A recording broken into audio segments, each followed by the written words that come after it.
ما شاء اللہ لا حول ولا قوة الا باللہ العلی العظیم اعوذ باللہ السمیع العلیم من الشیطان اللعین الرجیم بسم اللہ الرحمن الرحیم الحمد للہ رب العالمین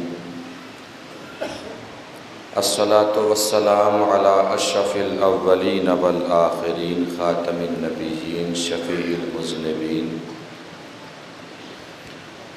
رحمۃ للعالمین الملقب بطٰہٰ و یاسین مولانا مولا الثقلین سید الکونین امام القبلتین جد الحسن والحسین ابی القاسم محمد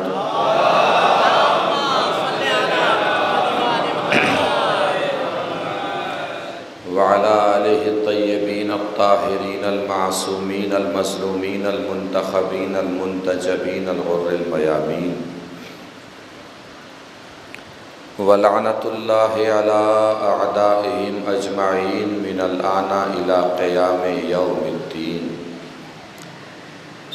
اما بعد فقد قال اللہ الحکیم فی القرآن الکریم بسم اللہ الرحمن الرحیم هل أتى على الإنسان حين من الدهر لم يكن شيئا مذكورا إنا خلقنا الإنسان من نطفة أمشاج نبتليه فجعلناه سميعا بصيرا إنا هديناه السبيل إما شاكرا وإما كفورا صلوات پڑھیں بر محمد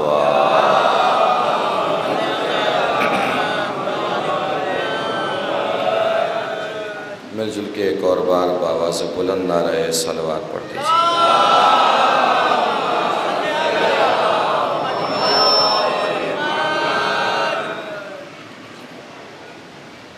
مسلسل 4 دن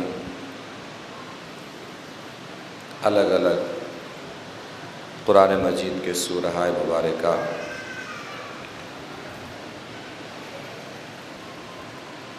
مرکز موضوع گفتگو رہے اور ظاہر سی بات ہے اللہ کا کلام ہے،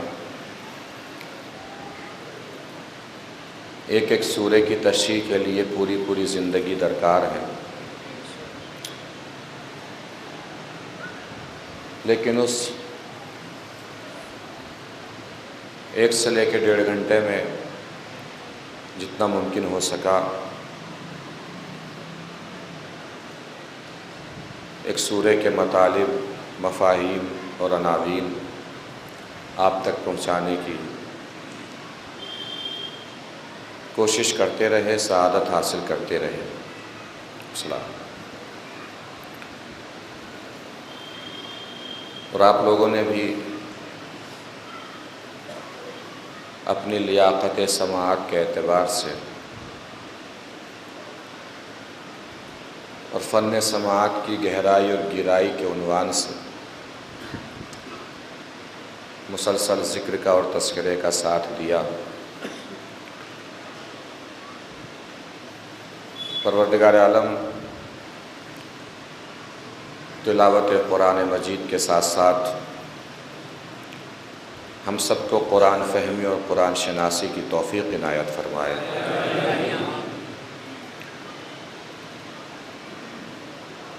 ہم پوری زندگی کے اور زندگی میں سال کے اور سال میں ہفتے کے اور ہفتے میں دن کے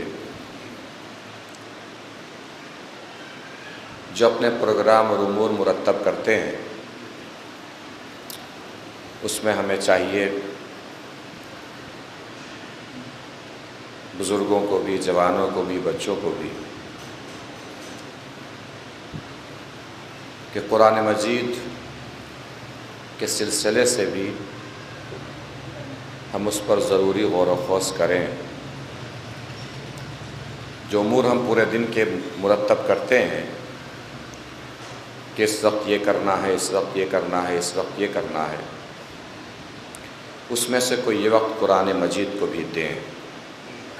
قرآن مجید کی تلاوت کو، قرآن مجید کے ترجمے کو، قرآن مجید کی تفسیر کو، قرآن مجید میں غور و فکر کرنے کو۔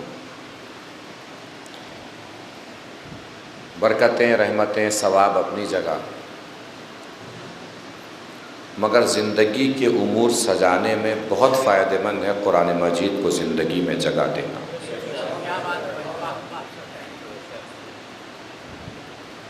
ہر سورہ کی اپنی اپنی الگ کیفیت ہے، اپنا ایک الگ مزاج ہے، اور ہر سورہ کا اپنے اعتبار سے الگ اثر ہوتا ہے۔ جس طریقے سے سورہ دہر کے بارے میں امام جعفر صادق علیہ الصلوۃ والسلام نے فرمایا،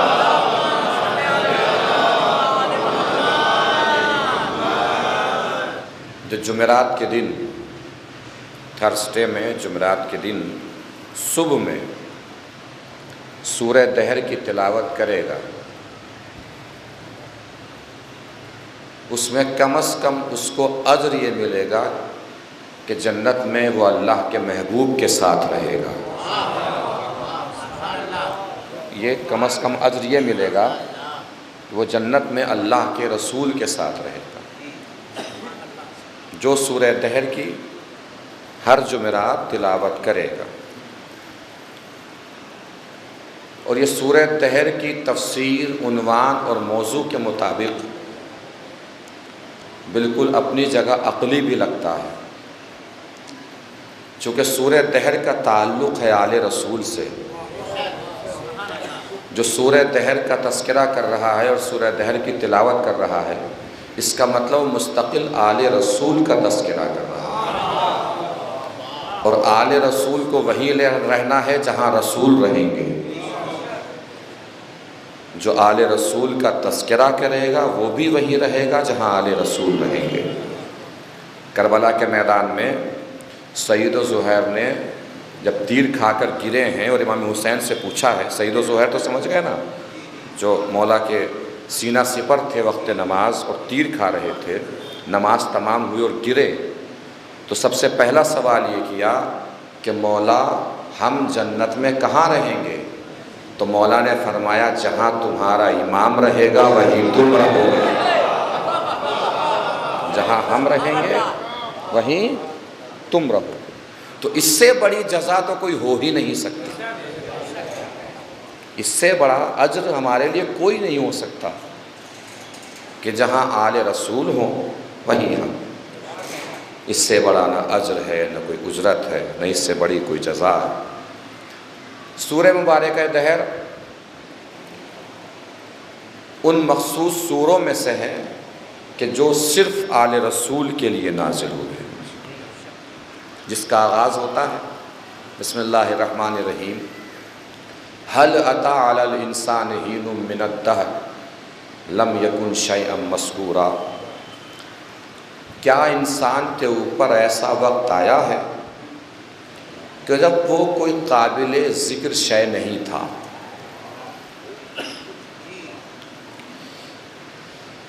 یہ سوال کے لہجے میں کبھی کبھی امر قطعی کو بیان کیا جاتا ہے۔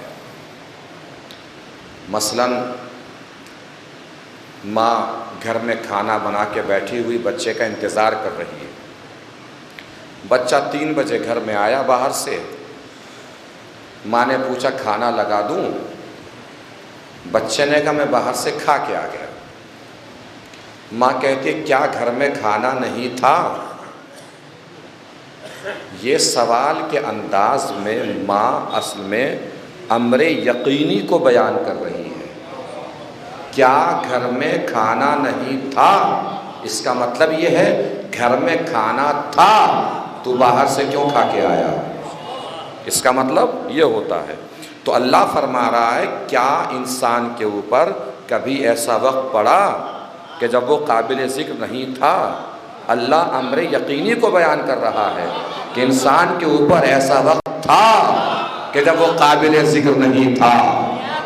یہ امر یقینی ہے جو اللہ سوال کے انداز میں بیان کر رہا ہے، کوشچن کے انداز میں بیان کر رہا ہے۔ تو اللہ نے یہاں پہ وقت کے لیے لفظ دہر کا استعمال کیا۔ دہر، عصر، زمان، یہ 3 الفاظ قرآن مجید میں استعمال ہوا. زمان ویسے کہیں استعمال نہیں ہوا ہے, وقت کہیں کہیں استعمال ہوا ہے. وقت کے لیے اور زمانے کے لیے اللہ نے دو لفظ استعمال قرآن میں کیے ہیں, عصر اور دہر. عصر کے بارے میں تو اس دن بتایا تھا, تیزی سے گزرتے ہوئے زمانے کو عصر بولتے ہیں. زمانے کے ایک مخصوص وقت کو عصر بولتے ہیں. زمانے میں پھیلاؤ ہوتا ہے, زمانے میں قسمیں ہوتی ہیں, زمانے میں تحرک ہوتا ہے. ٹائم اینڈ اسپیس, وقت اور زمان, مکان یعنی زمان اور مکان, اس کی بھی تھیوری اب سائنسداں بتا چکے ہیں کہ زمان اور مکان دونوں ایک ہی چیز ہیں. اگر زمان نہ ہو تو مکان نہیں ہو سکتا, مکان نہ ہو تو زمان نہیں ہو سکتا. ٹائم اینڈ اسپیس کی جو تھیوری ہے وہ دونوں بھی مل گئی ہے, اکٹھی ہو گئی ہے. جس طریقے سے آپ مکان میں دیکھتے ہیں کہ ہر جگہ جب ہم مکان بناتے, کچھ بھی بناتے, اس میں سہزادیاتی شکل بن جاتی ہے, ٹرائنگولر بن جاتا ہے ایک طریقے کا. ایک چیز اوپر سے جا رہی ہے, ایک چیز ادھر سے جا رہی ہے, درمیان میں لکیر آ گئی جسے ٹرائنگولر بولتے ہیں, سہزادیاتی شکل. یہ زمان میں بھی ہوتی ہے, ہمیں معلوم نہیں ہے لیکن یہ زمان میں بھی ہوتی ہے. جب ایک زمانہ دوسرے زمانے سے ملتا ہے تو وہاں بھی ایسا ٹرائنگولر بنتا ہے. جب وہ زمانہ وقت کی طرف جائے گا تو عصر بنے گا, مکان کی طرف جائے گا تو دہر بنے گا. بس اس کو آپ ذہن میں رکھیے. جب وہ عصر کی طرف جائے گا یعنی زمانے کی طرف جائے گا تو وہ عصر بنے گا, مکان کی طرف جائے گا تو دہر بنے گا. زمانے میں پھیلاؤ ہے, تحرک ہے, عصر میں بھی تحرک ہے, تیزی سے گزرتے ہوئے وقت کو عصر بولتے ہیں. اسی لیے جو شام کا حصہ ہوتا ہے, جب تیزی سے دن ڈھل رہا ہوتا ہے, کیا کہتا ہے انسان, یار بہت جلدی دن گزر رہا ہے, پتہ ہی نہیں چل رہا, بہت جلدی دن گزر گیا. تو یہ وقت ہوتا ہے عصر, جب تیزی سے زمانہ گزرتا ہے. دہر میں پھیلاؤ نہیں ہوتا, دہر میں ٹھہراؤ ہوتا ہے. دہر میں ٹھہراؤ ہوتا ہے. عصر, زمان, دہر, یہ دیکھنے میں تو ایک ہی چیز ہے کہ زمانہ, مگر یہ الگ الگ ہیں باطن سے. یعنی زمانہ کا جو ظرف ہوتا ہے وہ دہر ہوتا ہے. زمان کے ظرف کو دہر بولتے ہیں. جہاں سے زمانہ وجود پاتا ہے اس ظرف کو دہر بولتے ہیں. حضور اکرم صلی اللہ علیہ وآلہ وسلم نے فرمایا, اول ما خلق اللہ نوری, اللہ نے سب سے پہلے میرے نور کو پیدا کیا. اس کے بعد کیا فرمایا, انا وعلی من نور واحد, میں اور علی ایک ہی نور کے دو ٹکڑے ہیں. اور خدا نے کیا فرمایا, لولاک لما خلقت الافلاک, اے میرے حبیب اگر آپ نہ ہوتے تو میں کائنات کو پیدا نہ کرتا, اگر علی نہ ہوتے تو آپ کو پیدا نہ کرتا, اگر زہرا نہ ہوتی تو علی کو پیدا نہ کرتا, حسن و حسین نہ ہوتے تو آپ سب کو پیدا نہ کرتا. حدیث سنانے کی کیا ضرورت آن پڑی. زمان, عصر, دہر, آپ کچھ بھی کہہ لیجئے, چاہے زمانہ کہہ لیجئے, چاہے عصر کہہ لیجئے, چاہے دہر کہہ لیجئے, انسان قابل ذکر نہ تھا. جب دہر تھا, اب آل محمد کی فضیلتوں کی عظمتوں کو سلام پیش کریں کہ جب دہر تھا انسان قابل ذکر نہ تھا. لیکن حدیثوں اور قرآن کی آیتوں سے ثابت ہے کہ دنیا میں جب زمانہ بھی نہ تھا, عصر بھی نہ تھا, دہر بھی نہ تھا, جب بھی آل محمد موجود تھے. جب زمانہ بھی نہ تھا, عصر بھی نہ تھا, دہر بھی نہ تھا, جب بھی آل محمد موجود تھے, وہ قابل ذکر نہ تھا, تو اللہ نے کیا کیا, انا خلقنا الانسان من نطفۃ امشاج نبتلیہ فجعلناہ سمیعا بصیرا. ہم نے انسان کو پیدا کیا, ملے جلے نطفے سے پیدا کیا. کیوں پیدا کیا؟ نبتلی ہے, تاکہ ہم اس کا امتحان لیں. چونکہ ہم, اب توجہ دیجیے گا, نزاکت قرآنی محسوس کیجیے گا اور آل محمد کی عظمتوں کو سلام کرتے رہیے گا. نبتلی ہے, کیوں پیدا کیا؟ تاکہ ہم اس کا امتحان لیں. پھر امتحان کو اگلے جملے سے جوڑا, چونکہ ہمیں امتحان لینا تھا, فجعلناہ سمیعا بصیرا, تو ہم نے اسے سننے والا بھی بنایا, دیکھنے والا بھی بنایا. چونکہ ہمیں امتحان لینا تھا تو ہم نے اسے سننے والا بنایا, دیکھنے والا بنایا, سننے والا بنایا, دیکھنے والا بنایا, سننے والا بنایا, دیکھنے والا بنایا. اس کا مطلب اللہ نے پہلے ہی اعلان کر دیا کہ جس چیز کا امتحان ہمیں لینا ہے اس کا تعلق دیکھنے سے بھی ہے, سننے سے بھی ہے.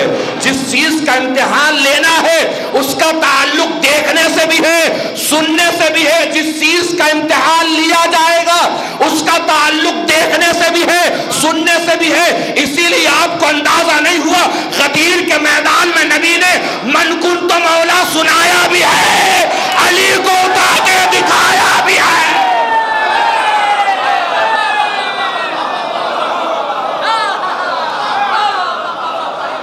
سنایا بھی ہے, دکھایا بھی ہے. اور اسی لیے شاید اگلی آیت میں پروردگار عالم نے ارشاد فرمایا انا ہدیناہ السبیل اما شاکرا و اما کفورا. ہم نے سبیل دکھا دی, ہم نے سبیل دکھا دی.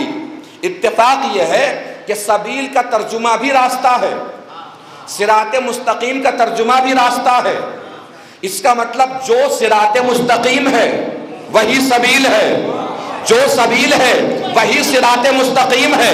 اللہ نے فرمایا انا ہدیناہ السبیل, پورے بھروسے کے ساتھ منظر دکھانے جا رہا ہوں, پورے بھروسے کے ساتھ منظر دیکھنا ہے اگر منظر پہنچانے میں کامیاب ہو جاؤ.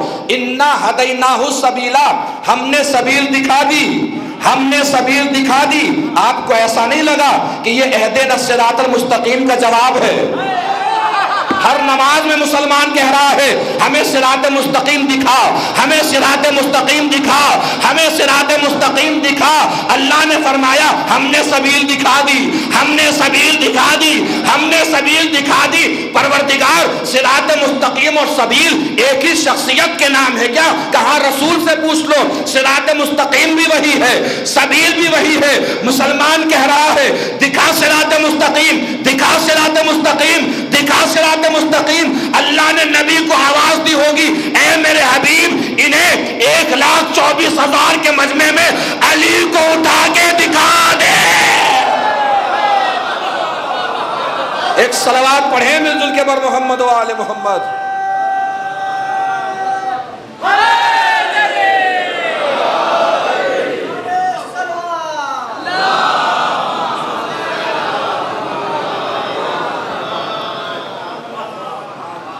محسوس فرما رہے ہیں؟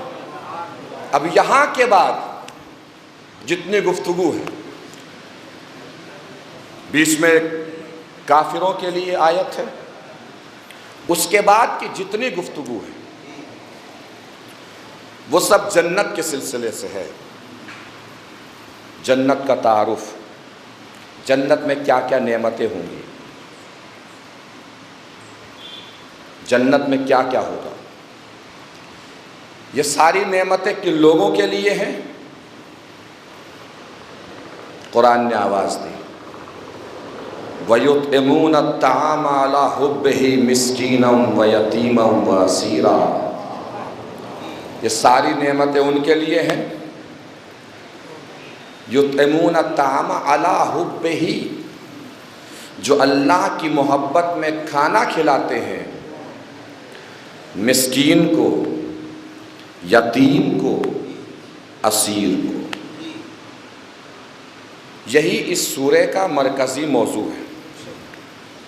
سورہ دہر کا مرکزی موضوع یہی ہے.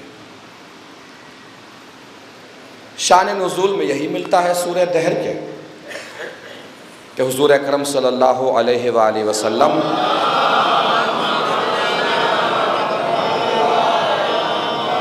تشریف لائے. دیکھا کہ امام حسن اور امام حسین بیمار ہیں. آپ نے فرمایا کہ نذر کر لو کہ اگر پروردگار انہیں صحت دے گا تو ہم روزہ رکھیں گے.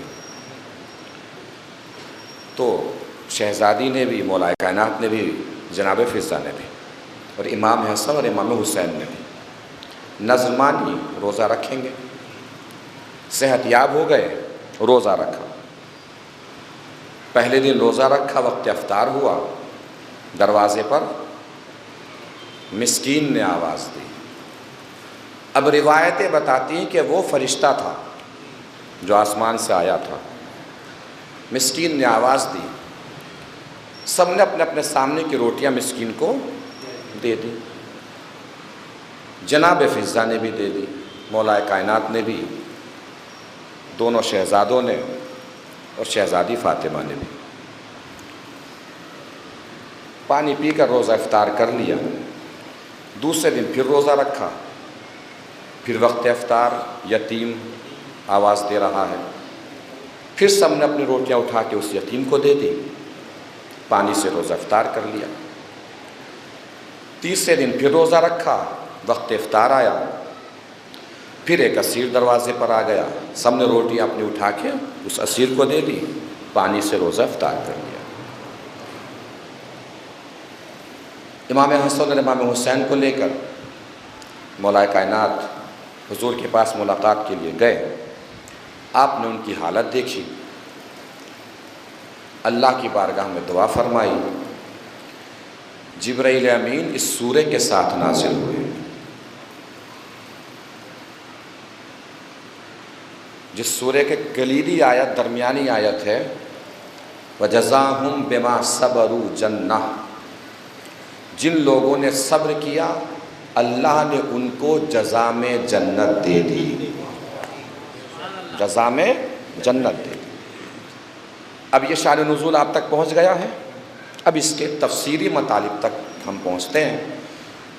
آج لفظی مطالب سے ہم اعراض کریں گے، چونکہ سورہ اتنا طویل ہے کہ اس کو خود 5 مجلسیں چاہیے لفظی مطالب بیان کرنے کے لیے، تو ہم صرف تفسیری مطالب آپ کے سامنے بیان کریں گے، تاریخی مطالب آپ کے سامنے بیان کریں گے۔ روٹیاں گئیں، کون لے گیا روٹیاں؟ مسکین، یتیم، اسیر۔ کون ہے یہ؟ فرشتے۔ اب پوری توجہات آپ کی یہاں سے چاہیے مجھے، بہت آرام سے پڑھتا جاؤں گا مگر سننا بالکل آرام سے نہیں ہے، پوری طاقت سے سنتے رہیے گا۔ مسکین، یتیم، اسیر۔ تاریخ بتاتی ہے، روایت بتاتی ہے کہ یہ فرشتے تھے۔ فرشتے تھے تو آ کے آواز دیتے کہ ہم فرشتے ہیں۔ یہ مسکین، یتیم، اسیر بن کے آنے کی کیا ضرورت ہے؟ شاید فرشتے جواب دیں، یہ در زہرا ہے، ہم بتانا چاہتے ہیں کہ جو اس در پہ جتنا چھوٹا بن کے جائے گا اللہ اسے اتنا بڑا کر دے گا۔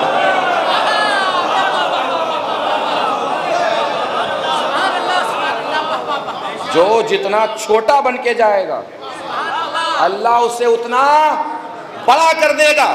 اور یہ صرف ایک واقعہ نہیں ہے، میں تو شروع دن سے یہ کہہ رہا ہوں کہ آپ سے بہتر قرآن کی تفسیر، تنزیل، تعبیر کو کوئی سمجھ ہی نہیں سکتا، اس لیے کہ ہر لفظ کے لیے آپ کے پاس، ہر تصور کے لیے آپ کے پاس، ہر آیت کے لیے آپ کے پاس کردار ہیں، تصورات ہیں، تصویریں ہیں، واقعات ہیں، بیانات ہیں، مقامات ہیں، موقعیت ہے، واقعیت ہے۔ یہ ایک واقعہ نہیں ہے کہ جب آسمان کا فرشتہ یتیم، مسکین اور اسیر بن کے آ گیا۔ اسی در پہ ہم نے دیکھا ہے آسمان کا فرشتہ اور رضوان ایک بار درزی بن کے آ گیا تھا۔ بھئی رضوان جنت درزی بن کے آ گیا تھا، جنت کا رضوان تھا، کیا بن کے آ گیا؟ درزی بن کے آ گیا۔ جنت کا رضوان کون ہوتا ہے پتہ ہے نا؟ جنت کے دروازے پہ کھڑا رہتا ہے، جنت کی داخلے کی مرضی کی چابی اس کے پاس ہوتی ہے، جس کو چاہتا ہے جنت میں آنے دیتا ہے، جس کو چاہتا ہے باہر روک لیتا ہے۔ اتنے بڑے عہدے پہ فائز فرشتہ جس کو رضوان کہا جاتا ہے آ گیا در سیدہ پر، آواز دیتا ہوا کہ میں درزی ہوں۔ رضوان نہیں بول رہا ہے، بول رہا ہے کہ میں درزی ہوں۔ رضوان اچھے خاصے رضوان تھے، درزی بن کے آ گئے، رتبہ کم نہیں ہوا، مرتبہ کم نہیں ہوا، منصب کم نہیں ہوا، مقام کم نہیں ہوا، مرتبہ کم نہیں ہوا۔ رضوان پلٹ کے جواب دے گا، یہ مت دیکھو درزی ہوں، یہ دیکھو کس کا درزی ہوں۔ یہ مت دیکھو توجہ عزیزو، یہ مت دیکھو درزی ہوں، یہ دیکھو کس کا درزی ہوں، کہ کس کے درزی ہو، کہ حسنین کا درزی ہوں۔ ہم نے کہا حسنین کا درزی بننے سے عظمت کم نہیں ہوئی، حسنین کا درزی بننے سے مرتبہ کم نہیں ہوا، حسنین کا رتبہ بننے سے مرتبہ کم نہیں ہوا، حسنین کا درزی بننے سے رتبہ کم نہیں ہوا۔ رضوان پلٹ کے جواب دے گا کیسی بات کر رہے ہو، حسنین کا درزی بننے سے مرتبہ کیسے کم ہو سکتا ہے؟ ارے جن کا ناقہ بننے سے رسول کا مرتبہ کم نہ ہوا۔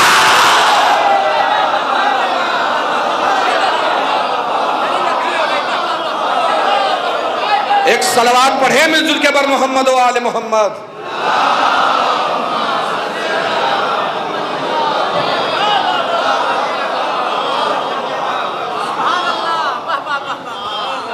تو آئے آسمان کے فرشتے مسکین یتیم اسیر بن کر اور لے گئے روٹیاں۔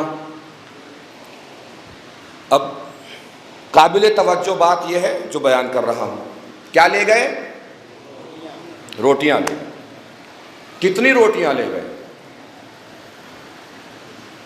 مولا کائنات کی روٹی، شہزادی فاطمہ کی روٹی، امام حسن کی روٹی، امام حسین کی روٹی اور جناب فضہ کی روٹی۔ 5 روٹیاں گئیں۔ آپ نے شاید توجہ نہیں فرمائی، ان روٹیوں میں رسول کی روٹی نہیں گئی، ان روٹیوں میں رسول کی روٹی شامل نہیں ہے۔ جبکہ اہل بیت کی جتنی عظمتوں کے لیے قرآن کی جتنی آیتیں اتری ہیں سب میں رسول شامل ہے۔ آیت تطہیر رسول شامل ہے، آیت مباہلہ رسول شامل ہے، آیت مودت رسول شامل ہے، سب میں رسول شامل ہے۔ مگر سورہ دہر کے نازل کرنے کے لیے جو روٹیاں گئی ہیں ان میں رسول شامل نہیں ہے۔ اور یہ سے کوئی میری خطابت کا ذائقہ نہ سمجھے، علماء کرام نے اس کو لکھا ہے، تفسیر نمونہ میں بھی لکھا ہے آیت اللہ ناصر مکارم شیرازی نے کہ سورہ دہر کے شان نزول میں رسول شامل نہیں ہے۔ انہوں نے لکھا ہے چونکہ سورہ دہر نازل ہوا ہے روٹیوں کے بدلے، صبر کے بدلے۔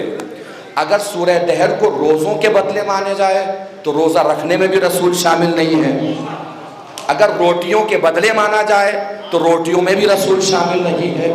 پروردگار ہر عظمت میں رسول کو شامل کرتا ہے، روٹیوں میں رسول کو شامل کیوں نہیں کر رہا ہے؟ توجہ عزیزو، شاید آواز کبری آئے، ہمیں روٹیوں کے بدلے میں دینی تھی جنت، ہمیں روٹیوں کے بدلے میں دینی تھی جنت۔ اگر رسول کی روٹی بھی منگا لیتے تو بکی ہوئی تاریخ، بکا ہوا مورخ، بکا ہوا قلم یہ لکھ دیتا رسول کی روٹی کے بدلے میں جنت ملی، رسول کی روٹی کے بدلے میں جنت ملی، رسول کی روٹی کے بدلے میں جنت ملی۔ ہم نے رسول کی روٹی منگا ہی نہیں تاکہ دنیا کو پتا چل جائے رسول کی روٹی کے بدلے میں جنت نہیں ملی، فاطمہ زہرا کی روٹیوں کے بدلے میں جنت ملی۔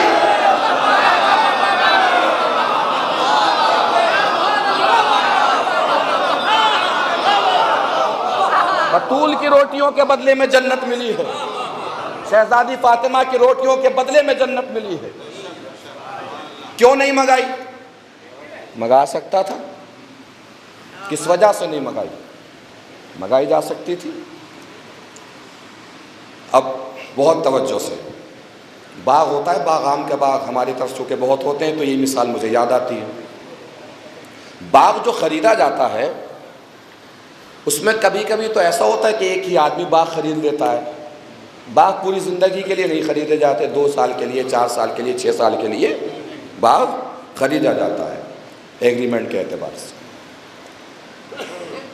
یہ باغ خریدنے والا جو ہوتا ہے کبھی کبھی ایک ہوتا ہے، کبھی کچھ لوگ مل کے باغ خریدتے ہیں۔ توجہ دیجیے گا عزیزو، کچھ لوگ مل کے باغ خریدتے ہیں، 4 آدمی مل کے باغ خرید لیا، 5 آدمیوں نے مل کے باغ خرید لیا۔ آم آ گئے تھے، ہم ایک دن باغ میں جا گھسے، اتفاق ایسا تھا کہ 5 آدمیوں نے مل کے باغ خریدا تھا، ہماری 4 سے بالکل نہیں بنتی تھی، ایک سے بہت اچھی بنتی تھی. توجہ عزیزو، ایک سے ہماری بہت اچھی بنتی تھی. ہم باغ میں گئے، آم توڑ کے چلنے لگے. انہوں نے روکا بھی، ہمارے باغ میں سے آم کیوں توڑ کے لے جا رہے ہو؟ ہم کس کے نام کا سہارا لیں گے؟ جس سے ہماری بنتی ہے. ہم کہیں گے کہ اس کے حساب میں لکھ لینا، اس کے حساب میں لکھ دینا، اس کے حساب میں لکھ دینا. اب بھی توجہ نہیں فرمائی. اللہ نے جنت کے بدلے والی روٹیوں میں رسول کی روٹی اسی لیے شامل نہیں کی کہ مسلمان بڑا سیانہ تھا. مسلمان بڑا سیانہ تھا، جنت میں جا کے بول دیتا رسول کے حصے میں رہ رہا ہوں، رسول کے حصے میں رہ رہا ہوں، رسول کے حصے میں رہ رہا ہوں. اللہ نے رسول کی روٹی منگائی نہیں تاکہ دنیا کو پتا چل جائے جنت صرف رسول کی محبت میں نہیں ملے گی، اہل بیت کی محبت ہونا ضروری ہے.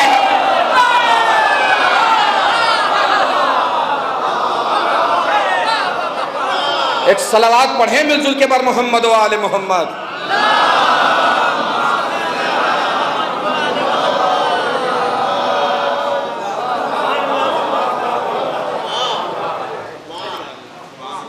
اور جنت کا عنوان کیا رکھا پروردگار نے؟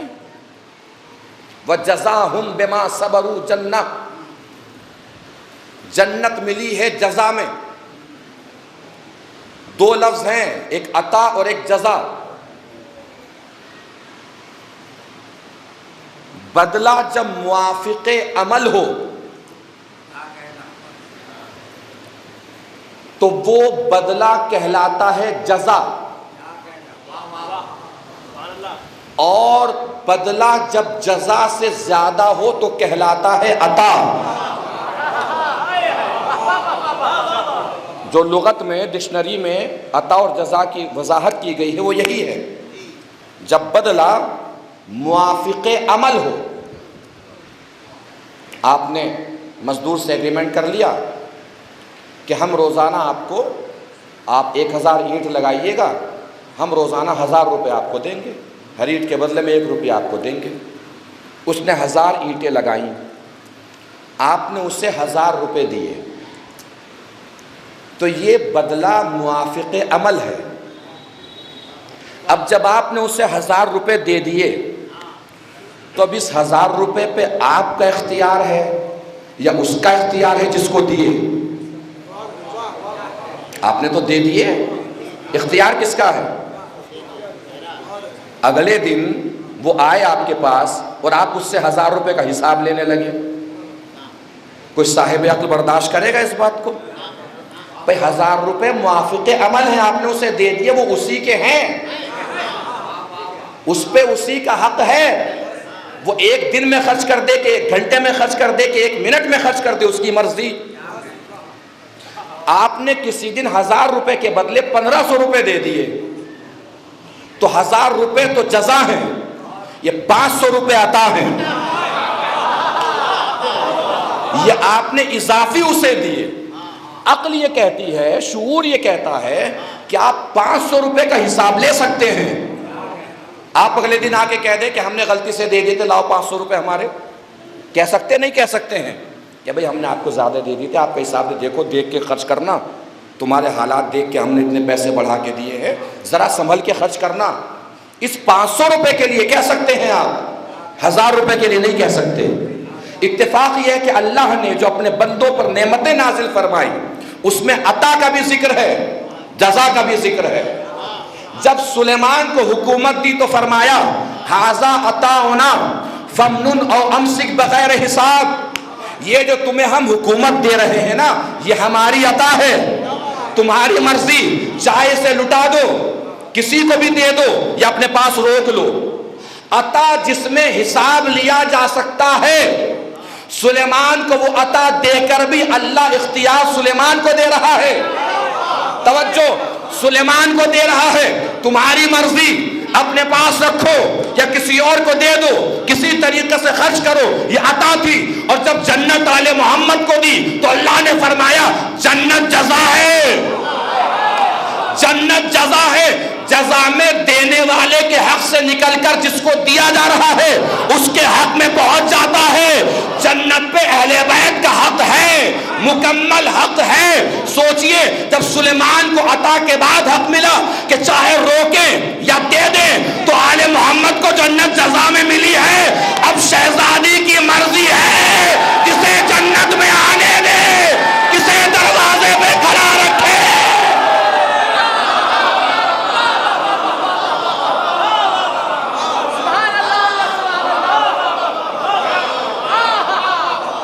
ایک صلوات پڑھیں مل جل کے بر محمد و آل محمد۔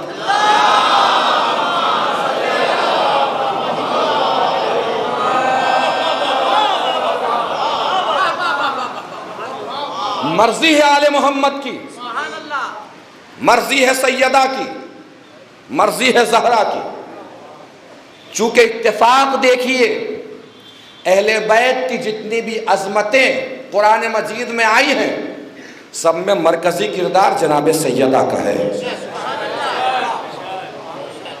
سب میں مرکزی کردار جناب سیدہ کا ہے۔ قربا سے محبت کرو، بغیر زہرا کے قربا ہو ہی نہیں سکتے۔ فَقُلْ تَعَالَوْا نَدْعُ أَبْنَاءَنَا وَأَبْنَاءَكُمْ وَنِسَاءَنَا وَنِسَاءَكُمْ وَأَنفُسَنَا وَأَنفُسَكُمْ۔ مرکز میں نساء ہے جو انفس اور ابنا کے درمیان میں ہے، اور نساء کا مرکزی ذات شہزادی فاطمہ ہے، یعنی مباہلے کے میدان میں بھی مرکزی ذات جناب سیدہ ہے۔ آیہ تطہیر میں یہ مرکزی ذات جناب سیدہ ہے۔ جب فرشتے نے آسمان پر پوچھا چادر میں کون ہے تو اللہ نے کیا فرمایا؟ ہم فاطمہ و ابوہا و بعلہا و بنوہا، یہ فاطمہ ہیں، فاطمہ کے باپ ہیں، فاطمہ کے شوہر ہیں، فاطمہ کے بیٹے ہیں۔ صاحبان شعور افراد یہاں بیٹھے ہیں، نزاکتوں کو سمجھنے والے افراد بیٹھے ہیں، نزاکت سمجھیے گا۔ پروردگار نے کیا فرمایا؟ فاطمہ ہیں، فاطمہ کے باپ ہیں، فاطمہ کے شوہر ہیں، فاطمہ کے بیٹے ہیں۔ میں توجہ فرمائی، اس میں تو نام بس ایک ہے، باقی تو سارے رشتہ دار ہیں۔ بھائی نام تو بس ایک ہے فاطمہ، باقی تو سارے رشتہ دار، فاطمہ کے باپ، فاطمہ کے شوہر، فاطمہ کے بیٹے۔ پروردگار یہ بھی کہہ سکتا تھا اس میں رسول ہیں، رسول کی بیٹی ہیں، رسول کے داماد ہیں، رسول کے نواسے ہیں، یہی کیوں بتایا یہ فاطمہ ہے، فاطمہ کے باپ ہیں، فاطمہ کے شوہر ہیں، فاطمہ کے بیٹے ہیں۔ فاطمہ کو درمیان میں رکھ کر چاروں طرف فاطمہ کے رشتہ دار کیوں بیان فرما رہا ہے؟ اللہ جواب دے گا، مجھے تھوڑی دیر کے بعد نازل کرنی ہے آیہ تطہیر۔ توجہ عزیزو، مجھے تھوڑی دیر کے بعد نازل کرنی ہے آیہ تطہیر۔ چونکہ نازل کرنی ہے آیہ تطہیر اس لیے پہلے ہی میں نے فاطمہ کو مرکز میں رکھا، چاروں طرف فاطمہ کے رشتہ دار بتائے، یہ فاطمہ ہیں، فاطمہ کے باپ ہیں، فاطمہ کے شوہر ہیں، فاطمہ کے بیٹے ہیں۔ بتانا یہ تھا کہ آیہ تطہیر میں فاطمہ کا باپ شامل، فاطمہ کے بیٹے شامل، فاطمہ کا شوہر شامل، فاطمہ خود شامل۔ پروردگار کیوں مرکز میں فاطمہ کو رکھا؟ اللہ شاید جواب دے گا۔ قیامت تک آنے والے لوگوں کو بتانا چاہ رہا ہوں کہ اگر کسی بھی زمانے میں کسی کو بھی ذہن میں سنک اٹھے کہ آیہ تطہیر میں فلاں کو شامل کر دو، فلاں کو شامل کر دو، فلاں کو شامل کر دو، تو میں پہلے ہی قاعدہ بتا رہا ہوں کہ اگر آیہ تطہیر میں شامل بھی کرنا ہو تو فاطمہ کے رشتہ دار لانا، رسول کے رشتہ دار نہ لانا۔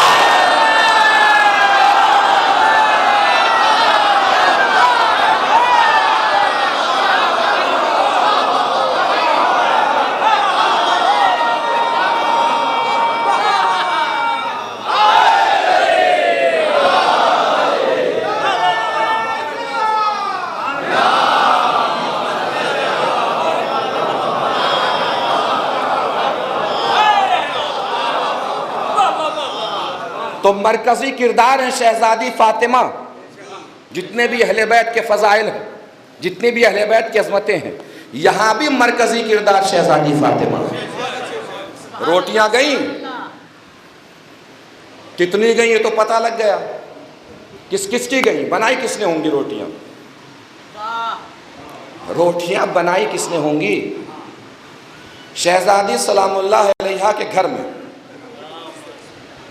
یہ قاعدہ ہے کہ اگر ایک دن شہزادی گھر کا کام کرتی ہیں تو ایک دن جناب فضہ گھر کا کام کرتی ہیں. سبحان اللہ سبحان اللہ. توجہ نہیں فرمائی آپ نے. ایک دن شہزادی فاطمہ گھر کا کام کرتی ہیں تو ایک دن جناب فضہ گھر کا کام کرتی ہیں. بھائی اگر پہلے دن مان لیجئے کہ شہزادی فاطمہ نے کام کیا ہوگا تو دوسرے دن تو جناب فضہ نے کام کیا ہے, تیسرے دن پھر شہزادی فاطمہ کو مان لیجئے. روٹیاں کتنے دن گئی ہیں؟ 3 دن. تو کم از کم یہ تو مانیے گا کہ ایک دن فضہ کی بنائی روٹیاں گئی ہیں. نہیں توجہ فرمائی. روٹیاں کہاں لے جائی گئی؟ جنت میں. ہم دنیا کو یہی تو بتانا چاہتے ہیں کہ فاطمہ کی روٹیوں کے صدقے میں جب فضہ کی روٹیاں جنت جا سکتی ہیں تو فاطمہ کی دعاؤں کے صدقے میں ہم حسین کے چاہنے والے جنت نہیں جا سکتے.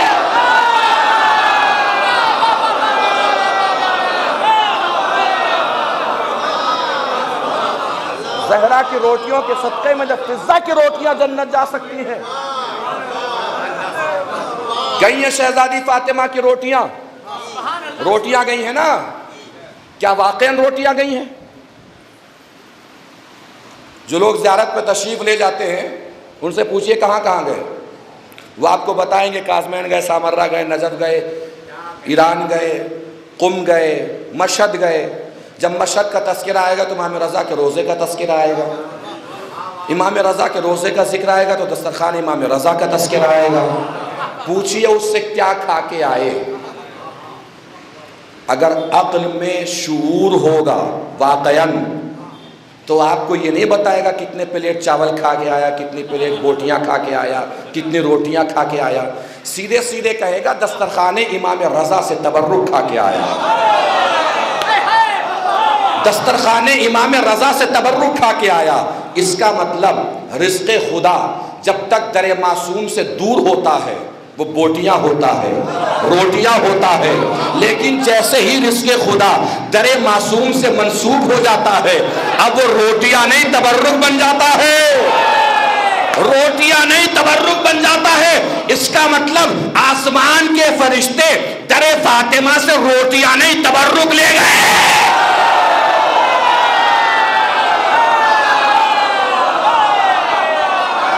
فاطمہ سے روٹیاں نہیں تبرک لے گئے اور لے جا کے کہاں رکھا؟ جنت میں. جنت میں گیا ہے در فاطمہ سے تبرک. نہیں توجہ فرمائی. جنت جہاں عدن ہو, جنت جہاں خلد ہو, جنت جہاں سلسبیل ہو, جنت جہاں حوریں ہو, جنت جہاں بہاریں ہو, جنت جہاں غلمان ہو, جنت جہاں باغات ہو. آج سے جنت کا ایک اور تعارف سمجھیے کہ جنت اس جگہ کو کہتے ہیں جہاں فاطمہ کا تبرک ملتا ہو. جنت اس جگہ کو کہتے ہیں جہاں فاطمہ کا تبرک ملتا ہو. اب بھی نہیں سمجھے آپ فرشیزہ کو جنت کیوں کہا جاتا ہے, امام بارے کو جنت کیوں کہا جاتا ہے؟ اسی لیے کہا جاتا ہے کہ وہاں بھی زہرا کا تبرک ملتا ہے, یہاں بھی زہرا کا تبرک ملتا ہے. کہاں لے جا کے رکھا گیا تبرک؟ جنت میں. اب دل نکال کے رکھ رہا ہوں, دل کی عقیدت آپ کے پیش نظر ہوگی اس گزارش کے ساتھ کہ اگر میری عقیدت آپ کی عقیدت سے مل جائے, میری فکر آپ کی فکر سے مل جائے تو جس میں جتنی طاقت ہو اتنی طاقت سے شہزادی کی عظمتوں کو سلام کرے گا. اگر میرے نظریے سے آپ کا نظریہ مل جائے. تبرک لے جا کے رکھا گیا جنت میں. کیوں رکھا گیا؟ کون بھوکا بیٹھا تھا جنت میں؟ کسے بھوک لگی تھی جنت میں؟ ہو سکتا ہے جنت میں جنتیوں کے جانے سے پہلے اللہ ان کے کھانے پینے کا انتظام کر رہا ہو سکتا ہے جنتیوں کے جنت میں جانے سے پہلے اللہ ان کے کھانے پینے کا انتظام کر رہا ہو اور تبرک منگا رہا ہے در فاطمہ سے. پروردگار در فاطمہ ہی سے تبرک کیوں منگا رہا ہے؟ جنتیوں کے جنت میں جانے سے پہلے ان کے کھانے پینے کا انتظام کرنے کے لیے.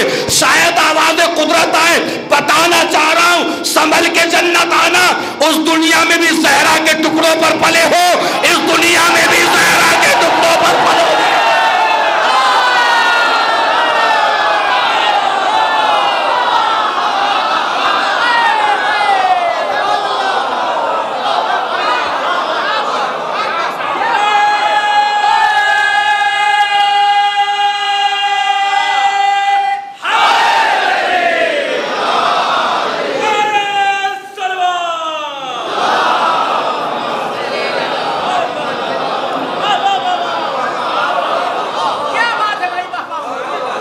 یطعمون الطعام علی حبہ مسکینا ویتیما واسیرا،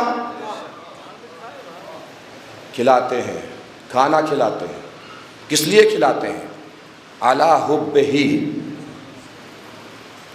یہ مرکزی سیرت ہے اہل بیت کی،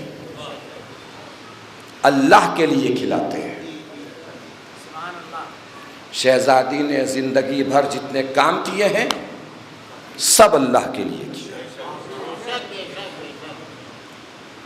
سب اللہ کے لیے، اور مرکزی کردار بنی شہزادی فاطمہ۔ شہزادی فاطمہ فضیلتوں کے کتنے محور اور مرکز میں ہے، اس کو اس طریقے سے سمجھیے کہ شہزادی کا ایک لقب ہے محافظہ ولایت، ولایت کی حفاظت کرنے والی بی بی کو زہرا کہتے ہیں۔ جس نے حسن حسین جیسے امام آغوش میں پال کے دنیا کو دیے اس بی بی کو زہرا کہتے ہیں۔ جس نے علی جیسے مشکل کشا کی مشکل کشائی کی ہے اس بی بی کو زہرا کہتے ہیں۔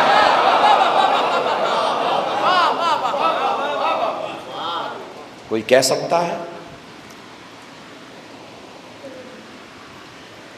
کہ ایک امام کی ولایت کی حفاظت اور امامت کی حفاظت وہ تو مرد ہے، کوئی خاتون کیسے کرے گا؟ تو ایسی خواتین کا پوری تاریخ میں تذکرہ اور سلسلہ ملتا ہے۔ خود جناب فاطمہ زہرا نے جس بی بی کو اس سلسلے کی حفاظت کے لیے تیار کیا تھا، جس بی بی کو جناب زینب کہتے ہیں، جس کا ایک لقب ثانی زہرا ہے، اس کے القاب پڑھیے تو ان کے القاب میں سے ایک لقب کفیلۃ السجاد ملتا ہے۔ سبحان اللہ۔ امام سجاد کی سرپرست کو زینب کہتے ہیں۔ اب محسوس کیجئے گا یہاں سے، امام سجاد کی سرپرست کو زینب کہتے ہیں۔ کوئی پوچھ سکتا ہے آپ میں سے کہ خاتون کو اللہ نے اتنا وزن کیسے دے دیا؟ کیسے کوئی خاتون امامت کی سرپرستی کر سکتی ہے اور امام کی سرپرستی ہوتی ہے، سرپرست ہو سکتی ہے؟ قرآن میں ہمیں وہ خواتین ملی ہیں کہ جنہوں نے اپنے اپنے دور کے رہبروں کی سرپرستی کی ہے، حفاظت کی ہے۔ جناب مریم کے لیے آیا ہے ان اللہ اصطفیٰ کے وطہرہ کے واصطفیٰ کے علی نساء العالمین، اللہ نے تمہیں چنا ہے، مطہر بنایا ہے۔ کیوں مطہر بنایا؟ چونکہ آغوش میں عیسیٰ کو پلنا تھا۔ عیسیٰ کی سرپرست کو جناب مریم کہتے ہیں۔ نبی کو آغوش میں پلنا تھا تو مریم کو طاہر بنایا۔ نہیں توجہ فرمائی؟ یہ بات بھی اس سے ثابت ہے کہ اللہ جب کسی کی آغوش میں نبی کو پالتا ہے تو صاحب آغوش کو پاک و پاکیزہ بناتا ہے۔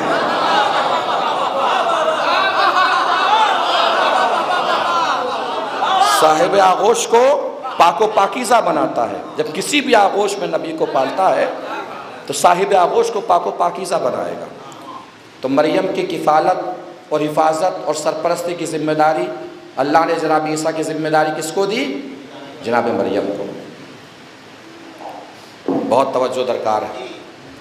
میں جناب زہرا سے چلتا ہوا ثانی زہرا تک آ گیا، اور جب آ ہی گیا ہوں تو بس اسی کو سن لیجئے۔ پھر جناب اسماعیل کی حفاظت کی ذمہ داری کسے دی؟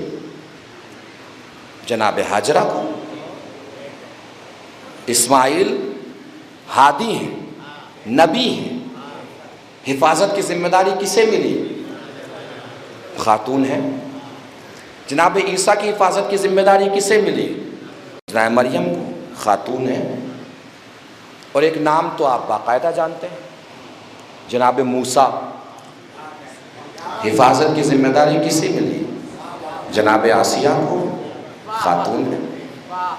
اور ان کی حفاظت کو تو اللہ نے اتنا پسند فرمایا کہ قرآن میں ان کا قصیدہ بھی پڑھا۔ جناب آسیہ کا قصیدہ قرآن میں پروردگار عالم نے پڑھا۔ ضرب اللہ مثلا للذین آمنوا امرأۃ فرعون، اللہ نے فرعون کی بیوی کو نمونہ بنایا مومنوں کے لیے۔ کس کی بیوی ہے؟ نمونہ کس کے لیے؟ مومنوں کے لیے۔ اچھا، صرف ایک ہی بیوی کا تذکرہ نہیں ہے، جناب نوح کی بیوی کا بھی تذکرہ ہے۔ ضرب اللہ مثلا للذین کفروا امرأۃ نوح، اللہ نے نوح کی بیوی کو نمونہ بنایا ہے کافروں کے لیے۔ یہ میرا نکتہ نہیں ہے بھیا، قرآن کی آیت ہے۔ بیوی ہے نوح کی، نمونہ ہے کافروں کے لیے۔ بیوی ہے کافر کی، نمونہ ہے مومنوں کے لیے۔ اللہ نے تو پہلے ہی بتا دیا تھا، یہ مت دیکھو کون کس کا رشتہ دار ہے، یہ دیکھو کون صاحب کردار ہے۔ یہ مت دیکھو کون کس کا رشتہ دار ہے، یہ دیکھو کون صاحب کردار ہے۔ کیوں نمونہ بنایا فرعون کی بیوی کو؟ اس قالت رب ابن لی عندک بیتا فی الجنہ، جب انہوں نے بارگاہ خداوندی میں عرض کیا پروردگار مجھے جنت میں ایک گھر دے دے۔ کیا کہہ رہی ہیں فرعون کی بیوی جناب آسیہ؟ مجھے جنت میں ایک گھر دے دے۔ علماء بیان کرتے ہیں اللہ جنت میں گھر دے گا۔ کیوں دے گا؟ کون سا عمل خیر انجام دیا ہے، کس وجہ سے دے گا؟ کہ آپ نے دیکھا نہیں، نبی کو پالا ہے۔ اس کا مطلب جو بھی نبی کو پالے وہ اللہ سے جو بھی مانگے گا اسے ملے گا۔ جو بھی نبی کو پالے اللہ سے جو بھی مانگے گا، جو بھی نبی کو پالے اللہ سے جو بھی مانگے گا ملے گا۔ ایک باپ کے دو بچے، اب بنے گا بچوں سے کہ ایگزام میں اچھے نمبر سے کامیاب ہو جاؤ، جو بھی مانگو گے دوں گا۔ بچوں کو سامنے کھڑا کیا ایگزام کے بعد کہ تمہیں کیا چاہیے؟ ایک بچے نے کہا ابا سائیکل دلا دیجئے۔ باپ سائیکل دے گا کہ نہیں دے گا؟ جن کو اپنے اباؤں کے وعدے پہ یقین ہے وہ تو بولیں، دے گا کہ نہیں دے گا؟ دے گا۔ دوسرے سے کہا کہ تجھے کیا چاہیے؟ اس نے کہا ابا جو آپ کی مرضی۔ اسے کیا دے گا؟ جملہ بدلوں تاکہ کیفیت بدلے۔ جس نے سائیکل مانگی اسے کیا دے گا؟ سائیکل نہیں دے گا، سائیکل ہی دے گا، چونکہ مانگی ہی سائیکل ہے۔ سائیکل نہیں دے گا، سائیکل ہی دے گا، چونکہ مانگی ہی سائیکل ہے۔ پھر جملہ بدلوں، جس نے مانگا اسے اس کی اوقات سے دے گا، جس نے نہیں مانگا اسے اپنی حیثیت سے دے گا۔ جس نے مانگا اسے اس کی اوقات سے دے گا، جس نے نہیں مانگا اسے اپنی حیثیت سے دے گا۔ آوازیں ایسی بلند ہو جیسے باب ندر سے ٹکراتی ہوئی حضرت ابو طالب کے مرقد تک پہنچانا چاہ رہے ہو، اگر کیفیت پہنچا سکوں۔ جس نے مانگا اسے اس کی اوقات سے دے گا، جس نے نہیں مانگا اسے اپنی حیثیت سے دے گا۔ اللہ نے دیکھا آسیہ نے موسیٰ کو پالا، ابو طالب نے فخر موسیٰ کو پالا، آسیہ نے موسیٰ کو پال کے مانگا جنت میں گھر۔ اللہ دیکھ رہا ہے ابو طالب بھی کچھ مانگے، ابو طالب بھی کچھ مانگے، ابو طالب بھی کچھ مانگے۔ پوری زندگی گزر گئی، کبھی ابو طالب نے کچھ نہ مانگا۔ ہو سکتا ہے آواز کبریا آئی ہو، اے ابو طالب آسیہ نے موسیٰ کو پالا، تم نے فخر موسیٰ کو پالا۔ آسیہ نے موسیٰ کو پال کے مانگا جنت میں گھر، تم نے فخر موسیٰ کو پال کے بھی کچھ نہ مانگا۔ جس نے مانگا اسے اس کی اوقات سے دوں گا، تم نے کچھ نہ مانگا تمہیں اپنی حیثیت سے دوں گا۔ آسیہ نے مانگا جنت میں گھر، اسے دوں گا جنت میں گھر۔ تو نے کچھ نہ مانگا تو ایسا کرنا، تیرا رجب کو آنا میرا گھر لے جانا۔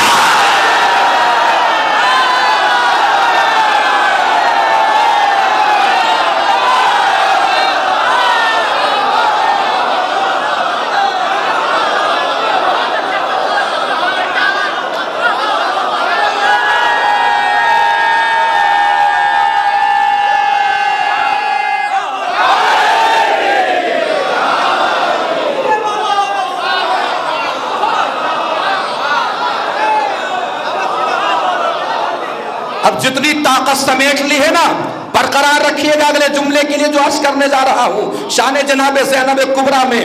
بھائی جانتے ہیں نا کہ اللہ نے ہادیوں کی ذمہ داریاں خواتین کو دی ہیں. مریم خاتون ہے, اسماعیل کی کفالت کی ذمہ داری ملی.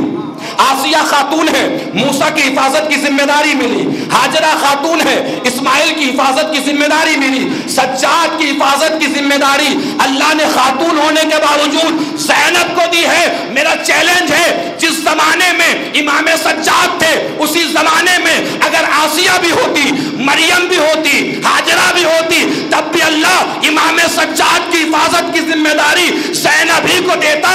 اس لیے کہ ان خواتین میں کسی کا باپ علی نہیں ہے, ماں زہرا نہیں ہے.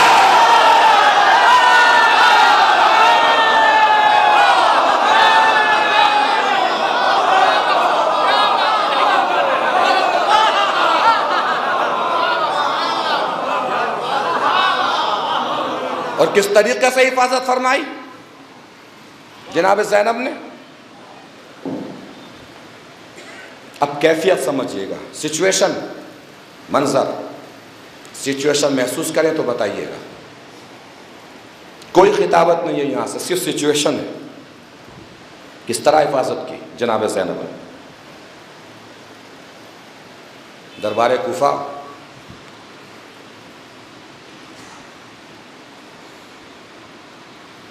امام سجاد کے قتل کا فرمان دربار کوفہ میں نکل گیا تھا. ہر تاریخ جاننے والا جانتا ہے امام سجاد کے قتل کا حکم ابن زیاد نے دے دیا تھا. جناب زینب نے آ کے بچایا امام سجاد کو. اور جب جناب زینب پہنچی ہیں کوفے کے دربار میں, سچویشن دیکھیے گا.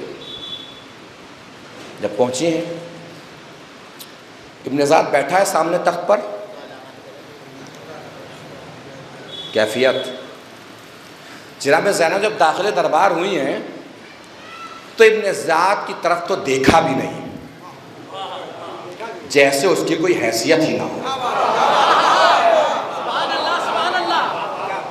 دیکھا بھی نہیں, جیسے کوئی حیثیت ہی نہ ہو.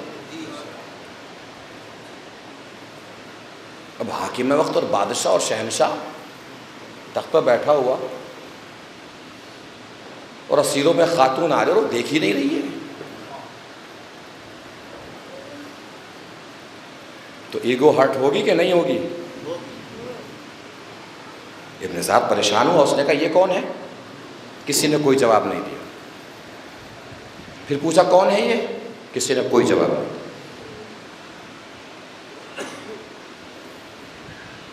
پھر جب تیسری بار پوچھا کون ہے تو اسی کے کسی لشکری اور ساتھی نے کہا کہ یہ علی کی بیٹی زینب ہے, حسین کی بہن زینب ہے. اس کی عداوت اور دشمنی کی رگ پھڑکی, نفرت اور بغض کا مظہر بن کے اس کی زبان سے الفاظ باہر آئے اور اس نے کہا الحمدللہ الذی فضحکم وقتلکم, اللہ کا شکر ہے کہ اس نے تمہیں ذلیل کیا اور تمہیں قتل کیا.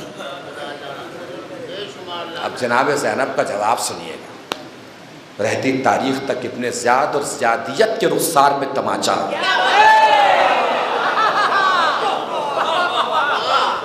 اور جس کو لگے کہ تماچا ہے, جس کا اثر ابھی تک ختم نہیں ہوا ہے, وہ اپنے ہاتھوں سے بتائے گا. تو جملہ عرض کروں گا, کوئی نکتہ بندی نہیں ہے, کوئی نکتہ سنجی نہیں ہے, کوئی مقدمہ سازی نہیں ہے.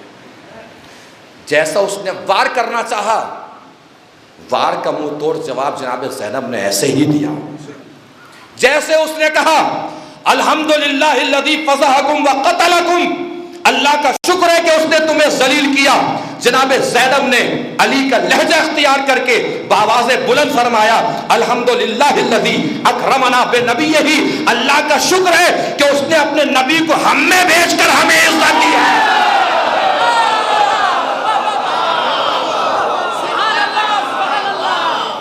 اپنے نبی کو ہم میں بھیج کر ہمیں عزت دی ہے. اور ہر تاریخ جاننے والے اس بات کو جانتا ہے کہ جناب زینب نے جو ابن زیاد کو دربار میں خطاب کیا ہے, نہ نام کے ذریعے خطاب کیا ہے, نہ باپ کے نام کے ذریعے خطاب کیا ہے, نہ خاندان کے ذریعے خطاب کیا ہے.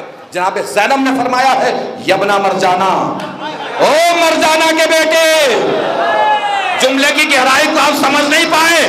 او مرجانہ کے بیٹے, مرجانہ عرب کی مشہور ترین عورت تھی. اس کے آگے میں کوئی وضاحت بیان نہیں کر سکتا. عرب کی مشہور ترین عورت تھی. ابن زیاد کی ماں جناب زینب یمنا مرجانہ خطاب کر کے فرما رہی تھی, ارے عزت ذلت کی بات کر رہا ہے, اپنے نام کے سامنے سے پہلے ماں کا نام تو ہٹا کے دکھا.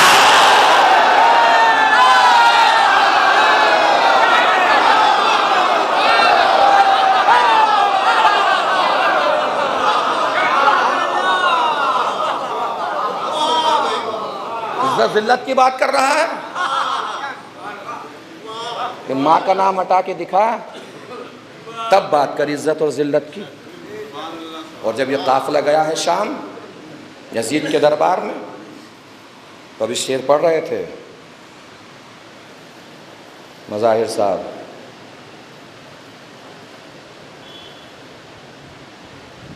جناب زینب جب دربار میں پہنچی ہیں تو لگ رہا تھا کہ شہزادی فاطمہ کے احتجاج کو تسلسل ملا ہے.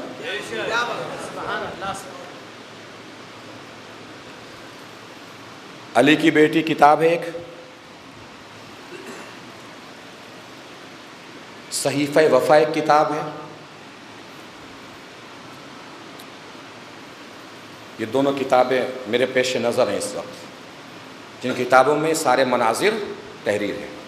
علی کی بیٹی ڈاکٹر علی قائمی کی ریسرچ ہے, تحقیق ہے. پورا انہوں نے کربلا سے لے کر شام تک جتنے منظرنامے ہیں ان سب کو اکٹھا کیا ہے.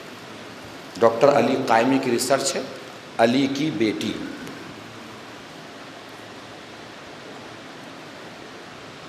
اس میں انہوں نے لکھا, جب قافلہ دربار شام پہنچا تو یزید نے لوگوں کو دکھانے کے لیے عمر سعد سے کہا کہ عمر سعد ذرا یہ تو بتا کہ کربلا میں کیا کیا ہوا. سچویشن سمجھیے گا, کیفیت سمجھیے گا,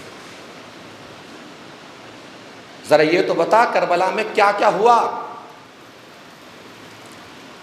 عمر سعد ایک بلندی پر کھڑا ہوا, اس نے کہا کہ کربلا میں ہونا کیا تھا. یزید ہمارے پاس تو بہت بڑا لشکر تھا,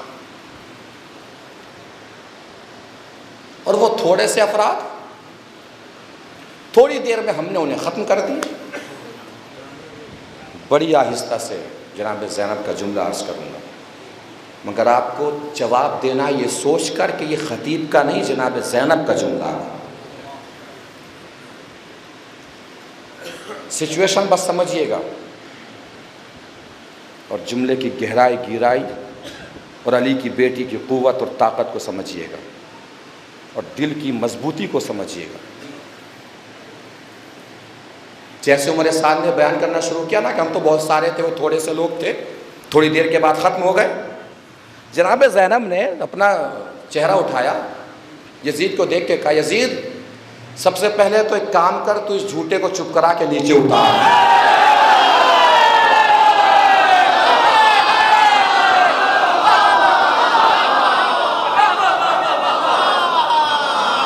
اس جھوٹے کو چپ کرا اور نیچے اتار. یزید بیکل ہو گیا. بھائی اس کا کمانڈر تھا, کمانڈر کو کچھ بولنا ایسے ہی جیسے بادشاہ کو کچھ بول دیا ہو.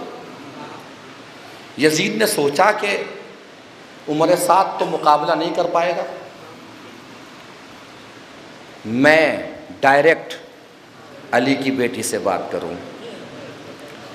اب یزید کا جو یہاں سے بیان ہے وہ اس کی میں پہ ٹکا ہوا ہے. آج بدر و احد کے میرے آبا اجداد ہوتے تو دیکھتے کہ میں نے کیا کیا ہے. میں نے بدر و احد کا بدلہ لے لیا ہے, میں نے یہ کیا, میں نے یہ کیا, میں نے یہ کیا. کیفیت تک پہنچیں گے تو بتائیے گا. یزید بول رہا تھا نا, میں نے یہ کیا, میں نے یہ کیا, میں نے یہ کیا, میں نے یہ کیا. جناب زینب نے سب سے پہلے اس کی میں کو مارا, سب سے پہلے اس کی میں کو مارا, اور میں کو مار کے فرمایا, یبن الطلقاء, او ہمارے آزاد کردہ غلام کی اولاد.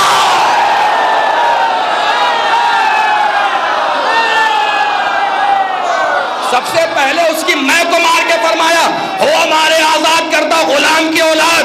جناب زینب نے بتا دیا ہم چاہے رسیوں میں بندھے ہیں پھر بھی امام زادے ہیں, یہ چاہے تخت پہ بیٹھا ہے پھر بھی غلام زادہ ہے.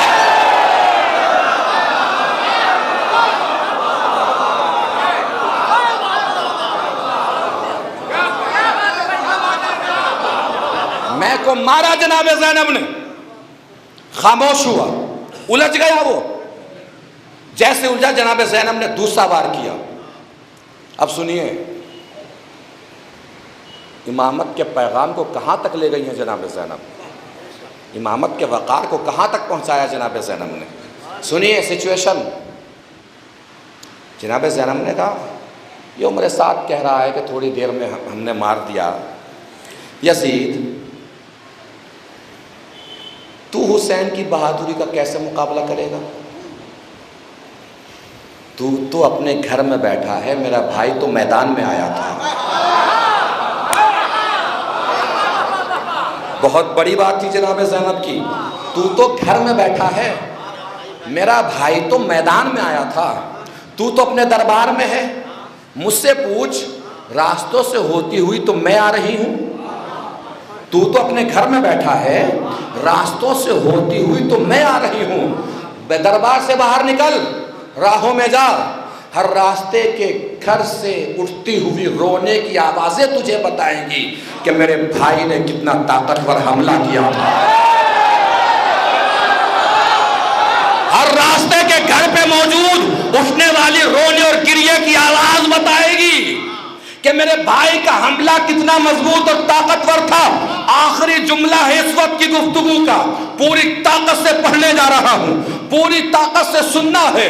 کیفیت سچویشن آپ تک پہنچے تو آپ کے اٹھے ہوئے ہاتھ, بلند ہوتے ہوئے لہجے جناب زینب کی عظمتوں کو سلام ہوں گے, جناب زینب کی بہادری کو سلام ہوں گے, جناب زینب کی شجاعت کو سلام ہوں گے. پوری طاقت سمیٹ لیجئے گا, پوری طاقت سے جواب دینا ہے.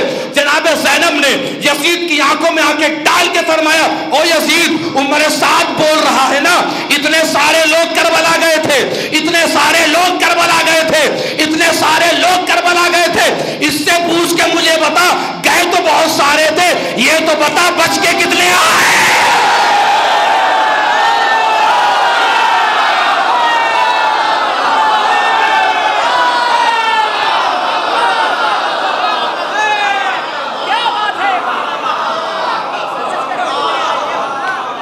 گئے بہت سارے تھے, بچے کتنے آئے. یہ تھا وہ عزم, یہ تھی وہ قوت, یہ تھا وہ کردار جو جناب زہرا کی آغوش میں پلا تھا.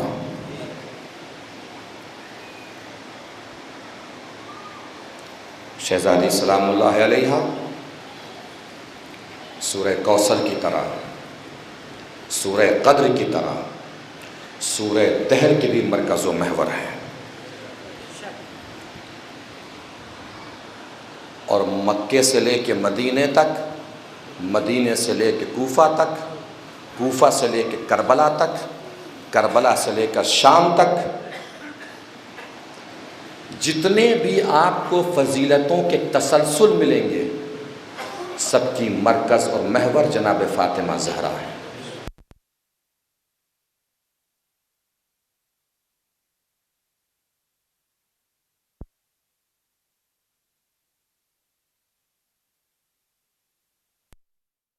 شہزادی فاطمہ کو, ان کے کردار کو اگر درمیان سے ہٹا دیجیے تو سلسلہ ملتا ہی نہیں ہے.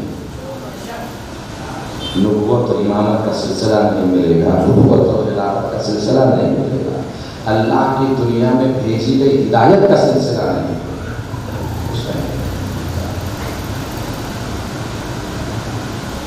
پانچ دن کی گفتگو تمام ہوئی. 5 دن کی گفتگو سے آپ نے محسوس فرمایا ہوگا قرآن مجید کے ہر حرف میں اہل بیت ہے, آیت آیت میں اہل بیت ہے, لفظ لفظ میں اہل بیت ہے.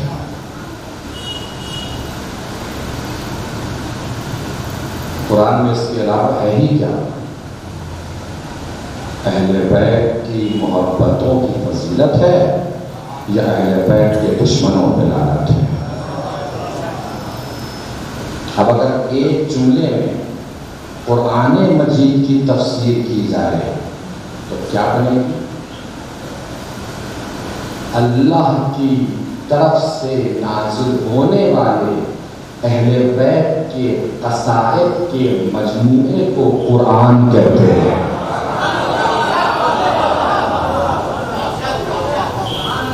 قصیدہ کبھی سورہ کہف کی صورت میں، کبھی سورہ کوثر کی صورت میں، کبھی سورہ آل عمران کی صورت میں، کبھی سورہ حمد کی صورت میں ہمارے سامنے اہل بیت اور قرآن کا دامن ہمیشہ تھامے رکھنا۔ اور سورہ طہر کا مرکزی عنوان کیا ہے؟ جیسے میں نے عرض کیا، علی حبہ، ہم کھلا رہے ہیں اللہ کو، ہمیں نہ کوئی جزا چاہیے نہ بدلہ چاہیے، صرف اللہ کی۔ جتنے کام اہل بیت نے کیے ہیں سب اللہ کے۔ جب اہل بیت نے سارے کام اللہ کے لیے کیے تو اہل بیت کے چاہنے والوں کو کیا چاہیے؟ کہ ان کے سارے کام صرف اللہ کے لیے، نہ کسی کو دکھانے کے لیے، نہ کسی کو بتانے کے لیے، نہ کسی کو سنانے کے لیے۔ آپ کا ایک ایک لمحہ قیمتی ہے، اگر اس کی قیمت آپ نے اللہ پہ چھوڑ دی، بندوں کو بتانے کا، بندوں کو دکھانے کا بھی فائدہ، کچھ بھی کیجیے صرف اللہ کے لیے کیجیے، سب اللہ۔ عمل میں نے پہلے بھی عرض کیا تھا، شاید شیخ امام حدیث صاحب کو سنائی، عمل کا کمال کیا ہے؟ عمل کو چھپا کے انجام دینا، کسی بھی عمل کا کمال۔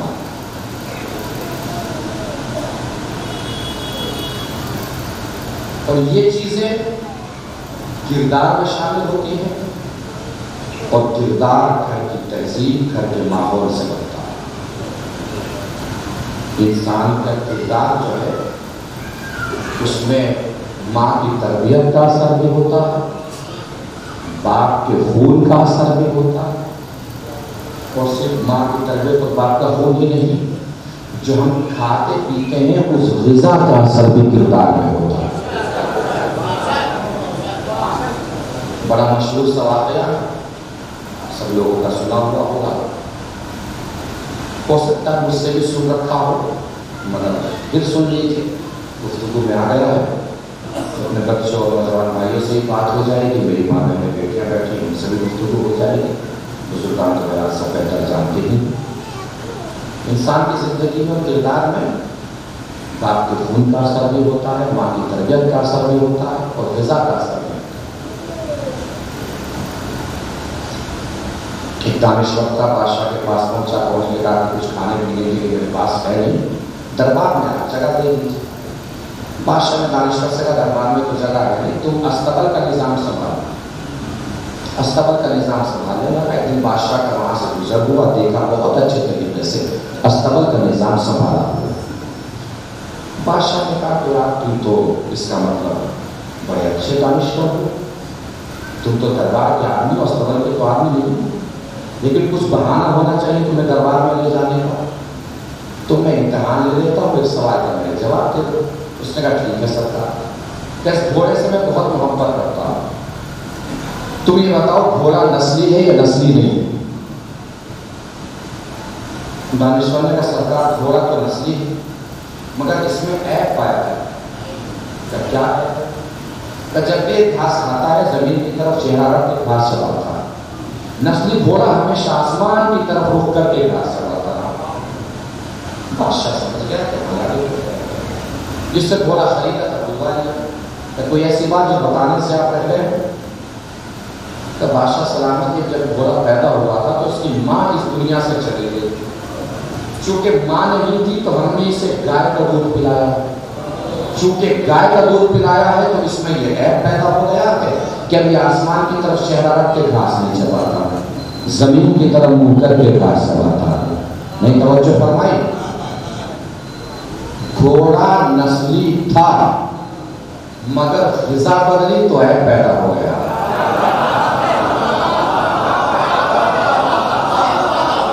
گھوڑا نسلی تھا مگر غذا بدلی تو عیب پیدا ہو گیا. اس کا مطلب آپ چاہے جتنے بھی اچھے قبیلے کے ہوں، جتنے بھی اچھے خاندان کے ہوں، جتنی بھی اچھی نسل کے ہوں، جتنے بھی اچھے گھر کے ہوں، اگر پیٹ میں غذا حرام جائے گی تو عیب پیدا ہو ہی جائے گا.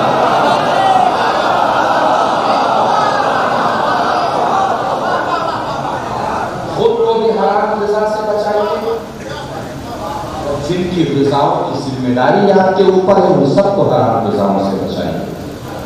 بادشاہ بڑا خوش ہوا. بادشاہ نے خوش ہو کے دانشور کے گھر گوشت بھجوا دیا. کیا بھجوایا؟ گوشت.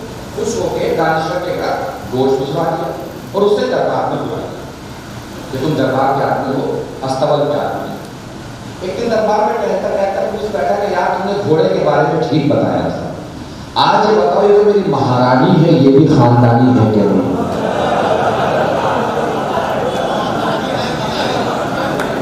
اس نے کہا سرکار مجھے معاف رکھیے.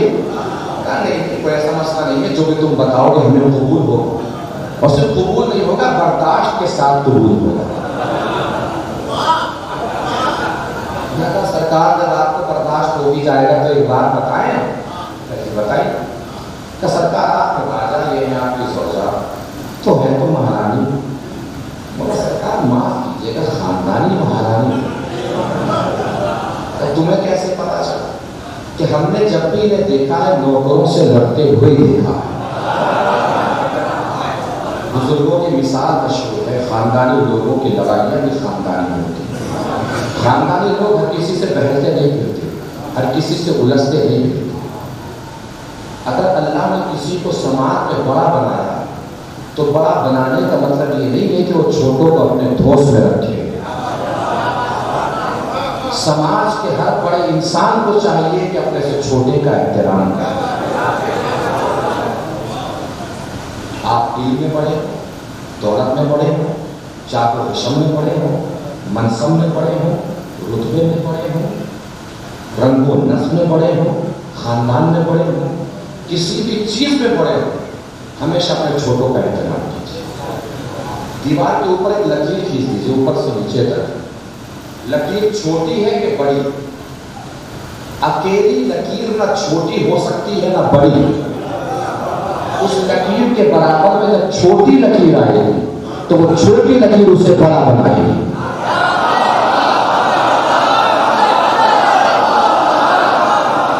وہ چھوٹی لکیر اسے بڑا بنائے گی. سماج کے ہر بڑے انسان کو اپنے چھوٹے کا اس لیے احترام کرنا چاہیے کہ اگر یہ چھوٹے نہ ہوتے تو انہیں کوئی بڑا سمجھنے والا نہ ہوتا.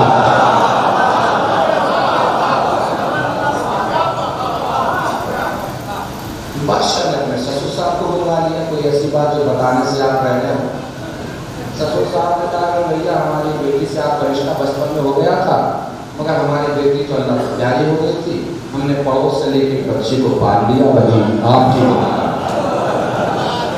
انسان کی زندگی میں غذا کا اثر بھی ہوتا ہے، تربیت کا اثر بھی ہوتا ہے. بادشاہ پھر خوش ہو گیا. خوش ہو کے اس بار بھیڑ بھجوا دی. پہلے کیا بھجوایا تھا؟ اس بار کیا بھجوائی؟ ایک دن کہتا پوچھ بیٹھا کہ یار تم نے مہارانی کے بارے میں ٹھیک بتایا، گھوڑے کے بارے میں ٹھیک بتایا، آج یہ بتاؤ ہم بھی خاندانی بادشاہ ہیں کیا نہیں ہیں؟ ہم بھی خاندانی بادشاہ ہیں کہ نہیں؟ دانشور اپنے گزرے میں پہنچے، سامان لپیٹا اور چل دی. کہاں چل دیے؟ کہ بس حضور چل رہے ہیں ورنہ چل بسیں گے.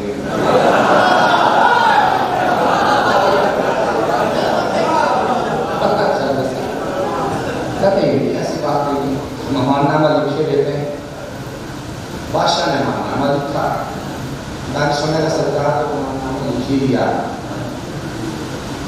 تو ایک بات بتایا آپ کو، تو بتائیے کہ سرکار بادشاہ آپ کی کوئی خاندانی نہیں ہے، کسی گڈریے کی اولاد ہے. اس نے کہا کہ مجھے دانش ہونے کا آپ کے ابا حضور دنیا سے رخصت ہونے والے ہیں، جلدی سے جا کے ان سے پوچھ لیجیے اگر وہ اتفاقاً گزر گئے تو نہ آپ کبھی چین سے جئیں گے نہ ہمیں چین سے جینے دیں گے۔ وہ کہا ابا حضور اب تو آپ جان ہی رہے ہیں، تو کوئی ایسی بات بتا چاہیے جو آپ بھی چین سے جا سکیں ہم بھی سکون سے جی سکیں۔ ابا حضور نے کہا بیٹے ہم تو صاحب اولاد تھے، دربار میں گڈری آتا تھا، اسی کے بیٹے کو ہم نے پال لیا لے کر، وہی آپ۔ یہ حیران پریشان مضطرب بے چین بے قرار پسینے میں شرابور زبان معلوم سے جا چکی، ہکلاتا دانشور سے آ کے بولا کہ یار تم نے ٹھیک بتایا تھا کہ میں گڈریے کی اولاد ہوں، مگر تمہیں پتا کیسے چلا میں گڈریے کی اولاد ہوں؟ اس نے تاریخی جواب دیا، تیری عطا کے طریقے سے پتا چلا کہ تو گڈریے کی اولاد ہے۔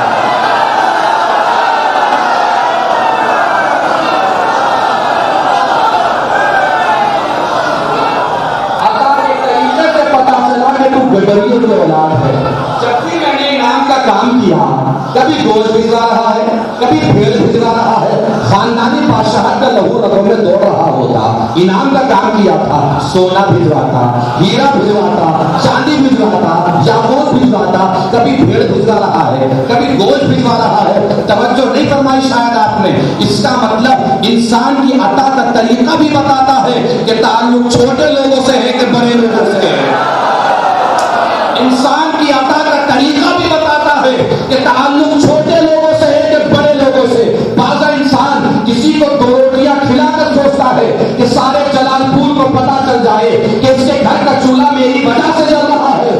اگر کسی کو 2 روٹیاں دے کر بھی سوچ یہ ہے تو سوچ بتا رہی ہے کہ ابھی تک چھوٹے لوگوں سے تعلق ہے، بڑے لوگوں سے تعلق نہیں ہوا ہے۔ اس لیے کہ اگر بڑے لوگوں سے تعلق ہوتا تو دنیا انسانیت میں علی سے بڑا کوئی نہ تھا۔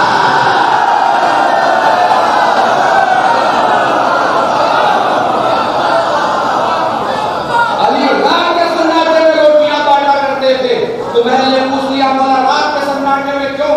اگر دن کے اجالے میں دوں گا تو یہ مجھے پہچان لیں گے، پہچان لیں گے تو جب بھی میرے سامنے آئیں گے شرمندگی کی وجہ سے ان کی نگاہیں میرے سامنے جھک جائیں گی، اور میں علی نہیں چاہتا کہ ان کی جھکی ہوئی نگاہوں کے سبب مجھ علی کے اندر غرور پیدا ہو جائے۔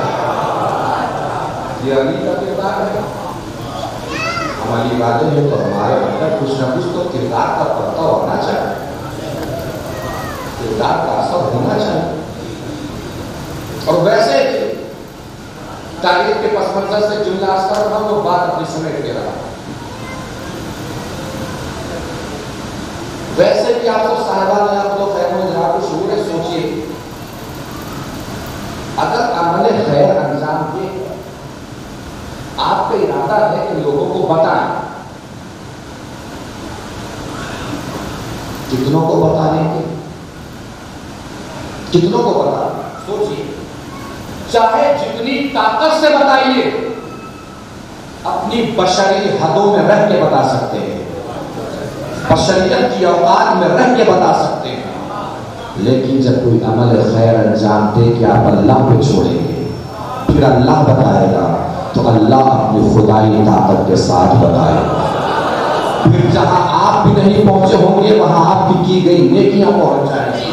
اور میں منبر پر بیٹھا ہوں، پورے دعوے اور چیلنج کے ساتھ کر رہا ہوں، اگر کوئی لوگوں کو دکھانے کے لیے ایک ٹرک بھر کے انار بھی بٹوا دے، 1 ہفتے کے بعد تذکرہ باقی نہیں رہتا۔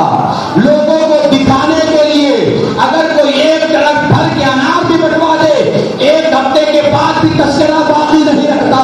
اور اگر کوئی اللہ کے لیے 1 انار بھی دے تو علی کے دیے گئے 1 انار کا تذکرہ 1400 سال کے بعد میں آج تک موجود ہے۔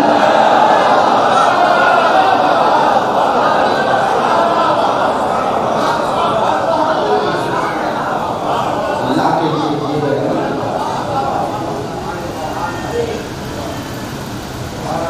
حاصل گفتگو،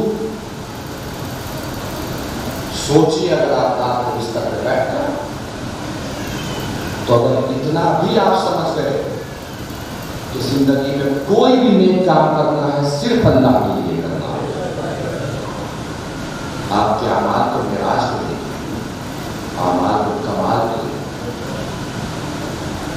صرف اللہ امام کا قول کسی بھی عمل کا کمال یہ ہے کہ اس کو چھپا کے کیا جائے، صرف اللہ اور آپ کے درمیان کا معاملہ ہو۔ اور آپ دیکھیے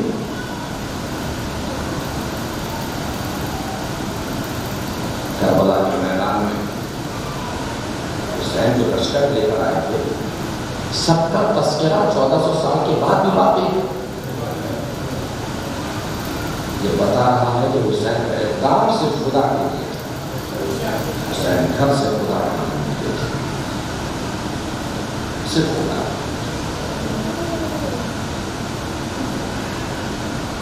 ایسے جب چلے گئے حسین مدینے سے تو آپ جانتے ہیں حسین کے لیے مدینہ چھوڑنا بڑا مشکل ہے۔ اس بات کو وہ بہت آسانی سے سمجھ سکتے ہیں جو وطن سے دور رہتے ہیں۔ اللہ جتنے بھی افراد وطن سے دور ہیں سب کو بخیر و عافیت رکھے۔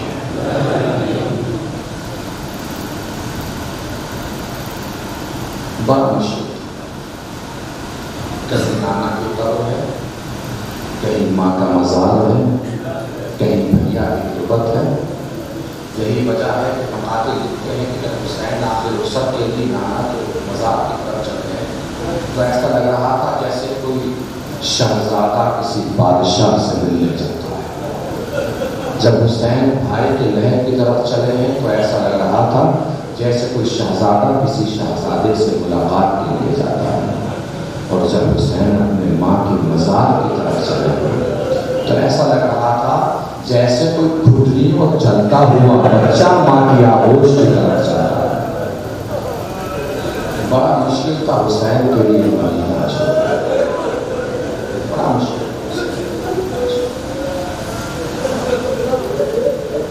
اب کیفیت محسوس کیجیے گا، اتنا مشکل ہونے کے باوجود بھی پھر بھی حسین کے لیے کچھ آسان تھا مدینہ چھوڑنا، سغرا کے لیے بہت مشکل تھا مدینے میں رکنا۔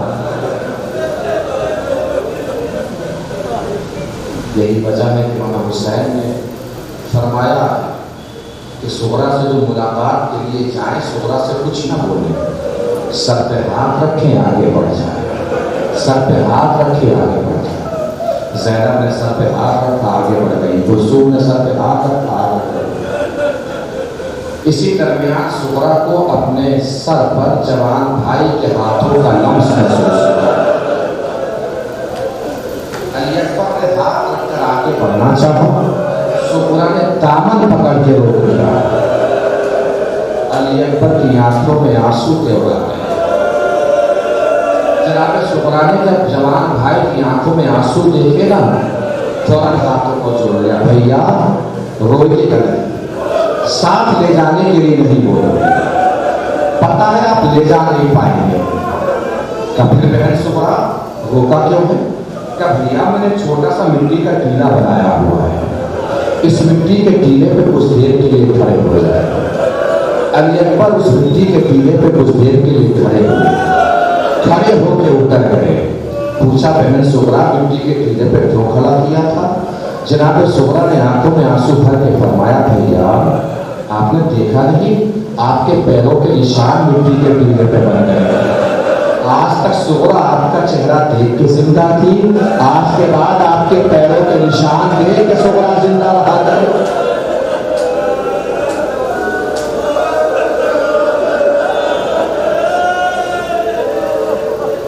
اللہ حضرت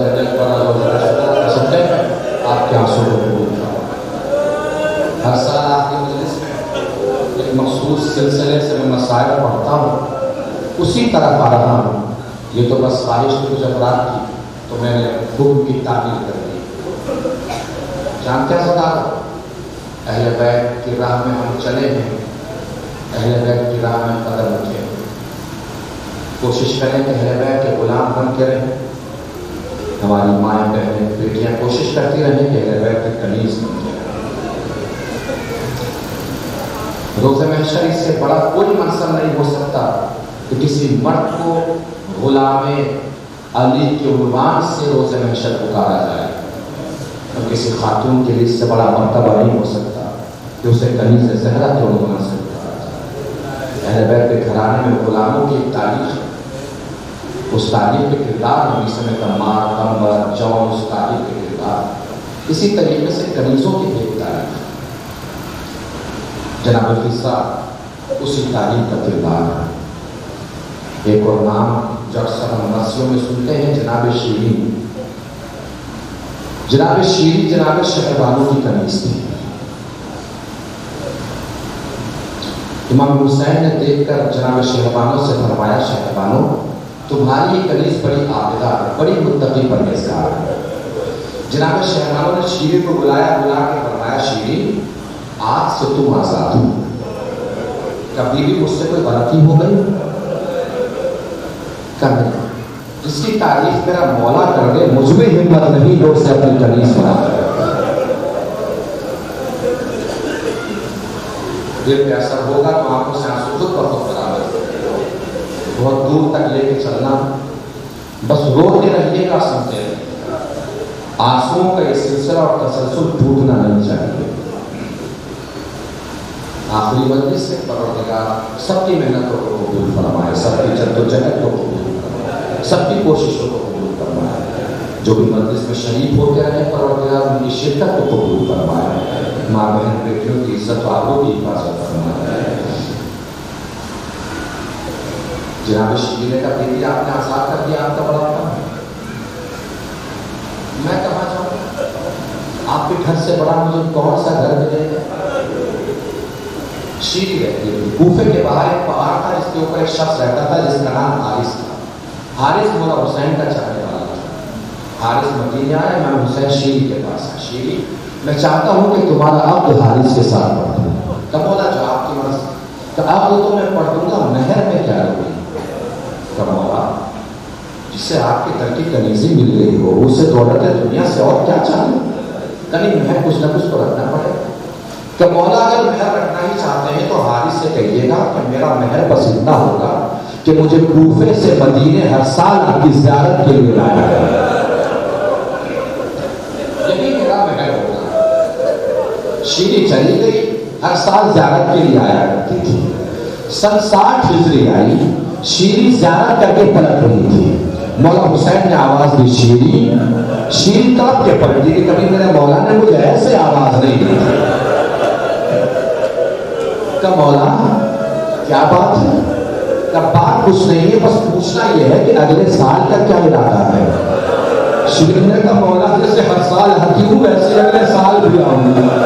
امام حسین نے فرمایا، شیرین اگلے سال تم مت آنا، ہم خود تمہارے گھر آئیں گے۔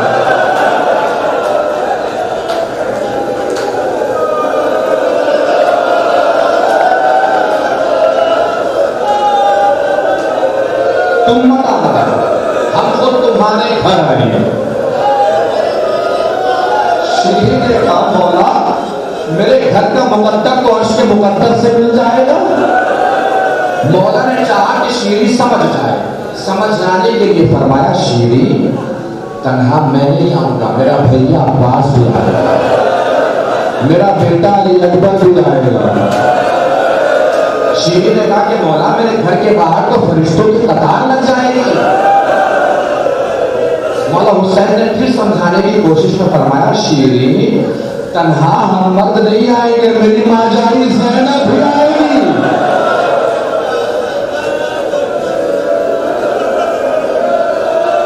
شیرین سمجھے چلیے، پورے سال شیرین انتظار بھی کرتی رہی، انتظام بھی کرتی رہی۔ انتظار کیسے کیا ہوگا آپ میں سے ہر شخص سمجھ سکتا۔ انتظام کیسے کیا جانتے ہیں؟ کرسی بنوائی، اس کرسی پہ آئیں گے تو میرے مولا حسین بیٹھے۔ مسند بنوائی، اس مسند پہ سجاد بیٹھیں گے، اس مسند پہ علی اکبر بیٹھیں گے۔ جناب شیری کا واقعہ اپنے تاریخ میں کئی طریقوں سے ملتا ہے۔ ایک طریقہ وہ بھی ہے جو میں بتا رہا ہوں، آپ کو سنا رہا ہوں۔ محرم کی 12 یا 13 تاریخ رہی ہوگی، کوفے کے بازار سے شادیانے بجنے کی آواز آنے لگی۔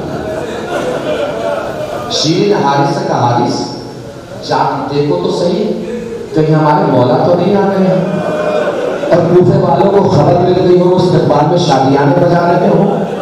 حارث گیا، جیسے گیا تھا ویسے ہی واپس آ گیا۔ شیرین ہمارے مولا تو نہیں آئے، لیکن ہاں کچھ کٹے ہوئے سر ہیں، کچھ بندھی ہوئی بیویاں ہیں۔ لیکن شیرین جانتی ہو کسی خوددار گھرانے کے لوگ معلوم ہوتے ہیں۔ تو تمہیں کیسے پتا چلا خوددار گھرانے کے لوگ ہیں؟ تو میں نے چھوٹے چھوٹے بچے کو دیکھا، لگ رہا ہے بھوکے بھی ہیں پیاسے بھی ہیں، مگر خوددار ایسے ہیں نہ کسی سے کھانا مانگ رہے ہیں نہ پانی مانگ رہے ہیں۔ شیرین جلدی سے حجرے میں گئی، خان لے کر آئی کہ اس خان میں کھانا بھی ہے پانی بھی ہے، جا کے ان بچوں کو پانی پلا دینا، کھانا بھی کھلا دینا۔ حارث گیا، اب جو پلٹا تو ہاتھوں کا منظر تو وہی تھا، آنکھوں کا منظر بدل گیا تھا۔ شیرین نے طلب کے کہا حارث یہ تمہاری آنکھوں میں آنسو کیسے ہیں؟ حارث نے طلب کے کہا شیرین تم بھی اپنے ردا سنبھال لو، اپنی چادر سنبھال لو۔ کہ خیر تو ہے؟ کہ شیرین ان قیدیوں نے بڑا عجیب سوال کیا ہے۔ کہ کیا سوال کیا ہے قیدیوں نے؟ کہ شیرین دل سنبھال کے سننا، کہ حارث جلدی سے بولو۔ کہ قیدیوں نے سوال کیا ہے، گھر جا کے پوچھ کے آؤ کھانا صدقے کا ہے کہ ہدیے کا؟ شیرین کے سر سے چادر سرک گئی کہ یہ سوال تو بس میرے مولا کے گھر والے کر سکتے ہیں۔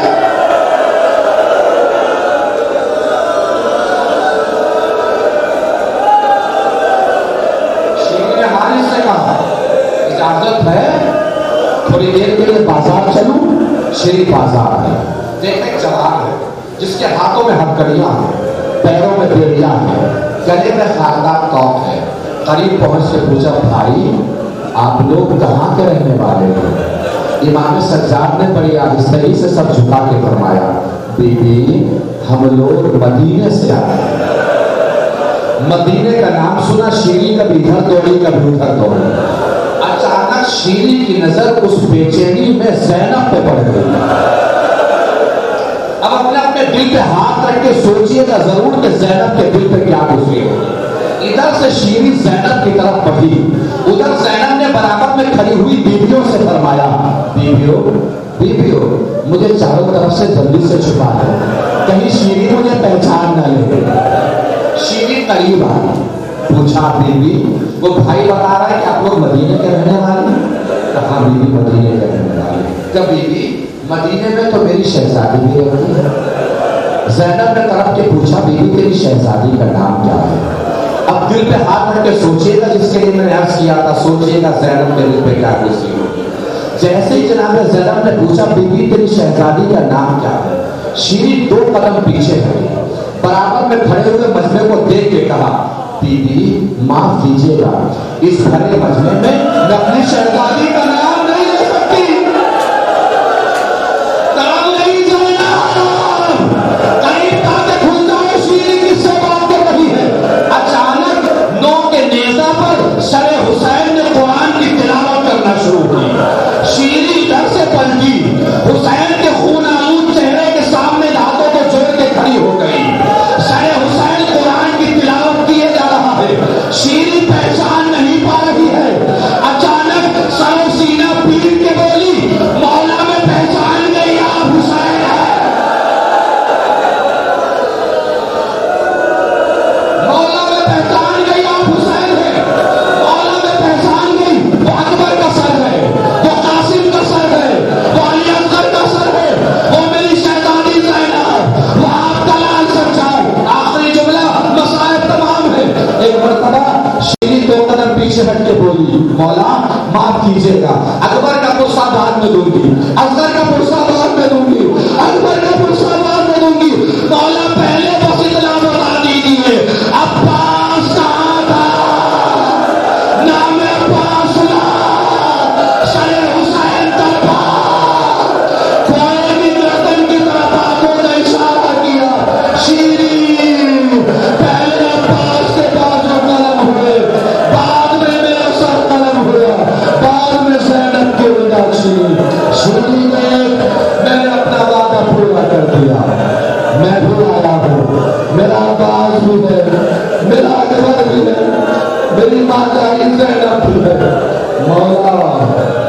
انتظار تھا مگر ایسا انتظار نہ تھا.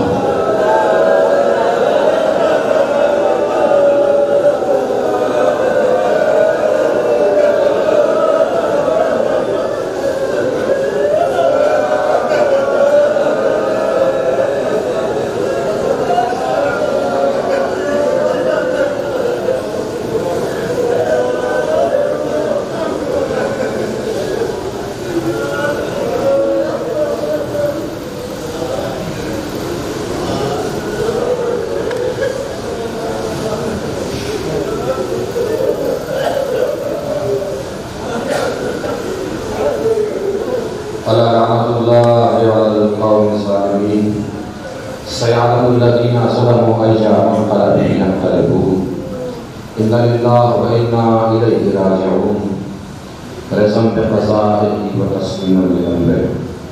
برائے اس بندی سے عذاب اور شہزاد شہزاد کا جو سواب نے معین و مقرر فرمایا. جو بھی اس طریقے سے بھی اس منصب مجالس میں شرکت فرماتے رہے ہیں تعمیر کے ہمیں سبحانہ یہاں پہ آ کر تشریف لا کر بیٹھ کر میری مائیں بہنیں بیٹیاں سارے بزرگان جوانان بچے جنہوں نے بھی انتظام کیا ہے جس طریقے سے بھی انتظام فرمایا جو انتظام کیا ہے برائے سب کی جدوجہد سب کی کوشش اور سب کی عبادت کو اپنی بارگاہ میں قبول فرما. جو بھی حضرات پریشان حال ان کی پریشانی کو دور فرما.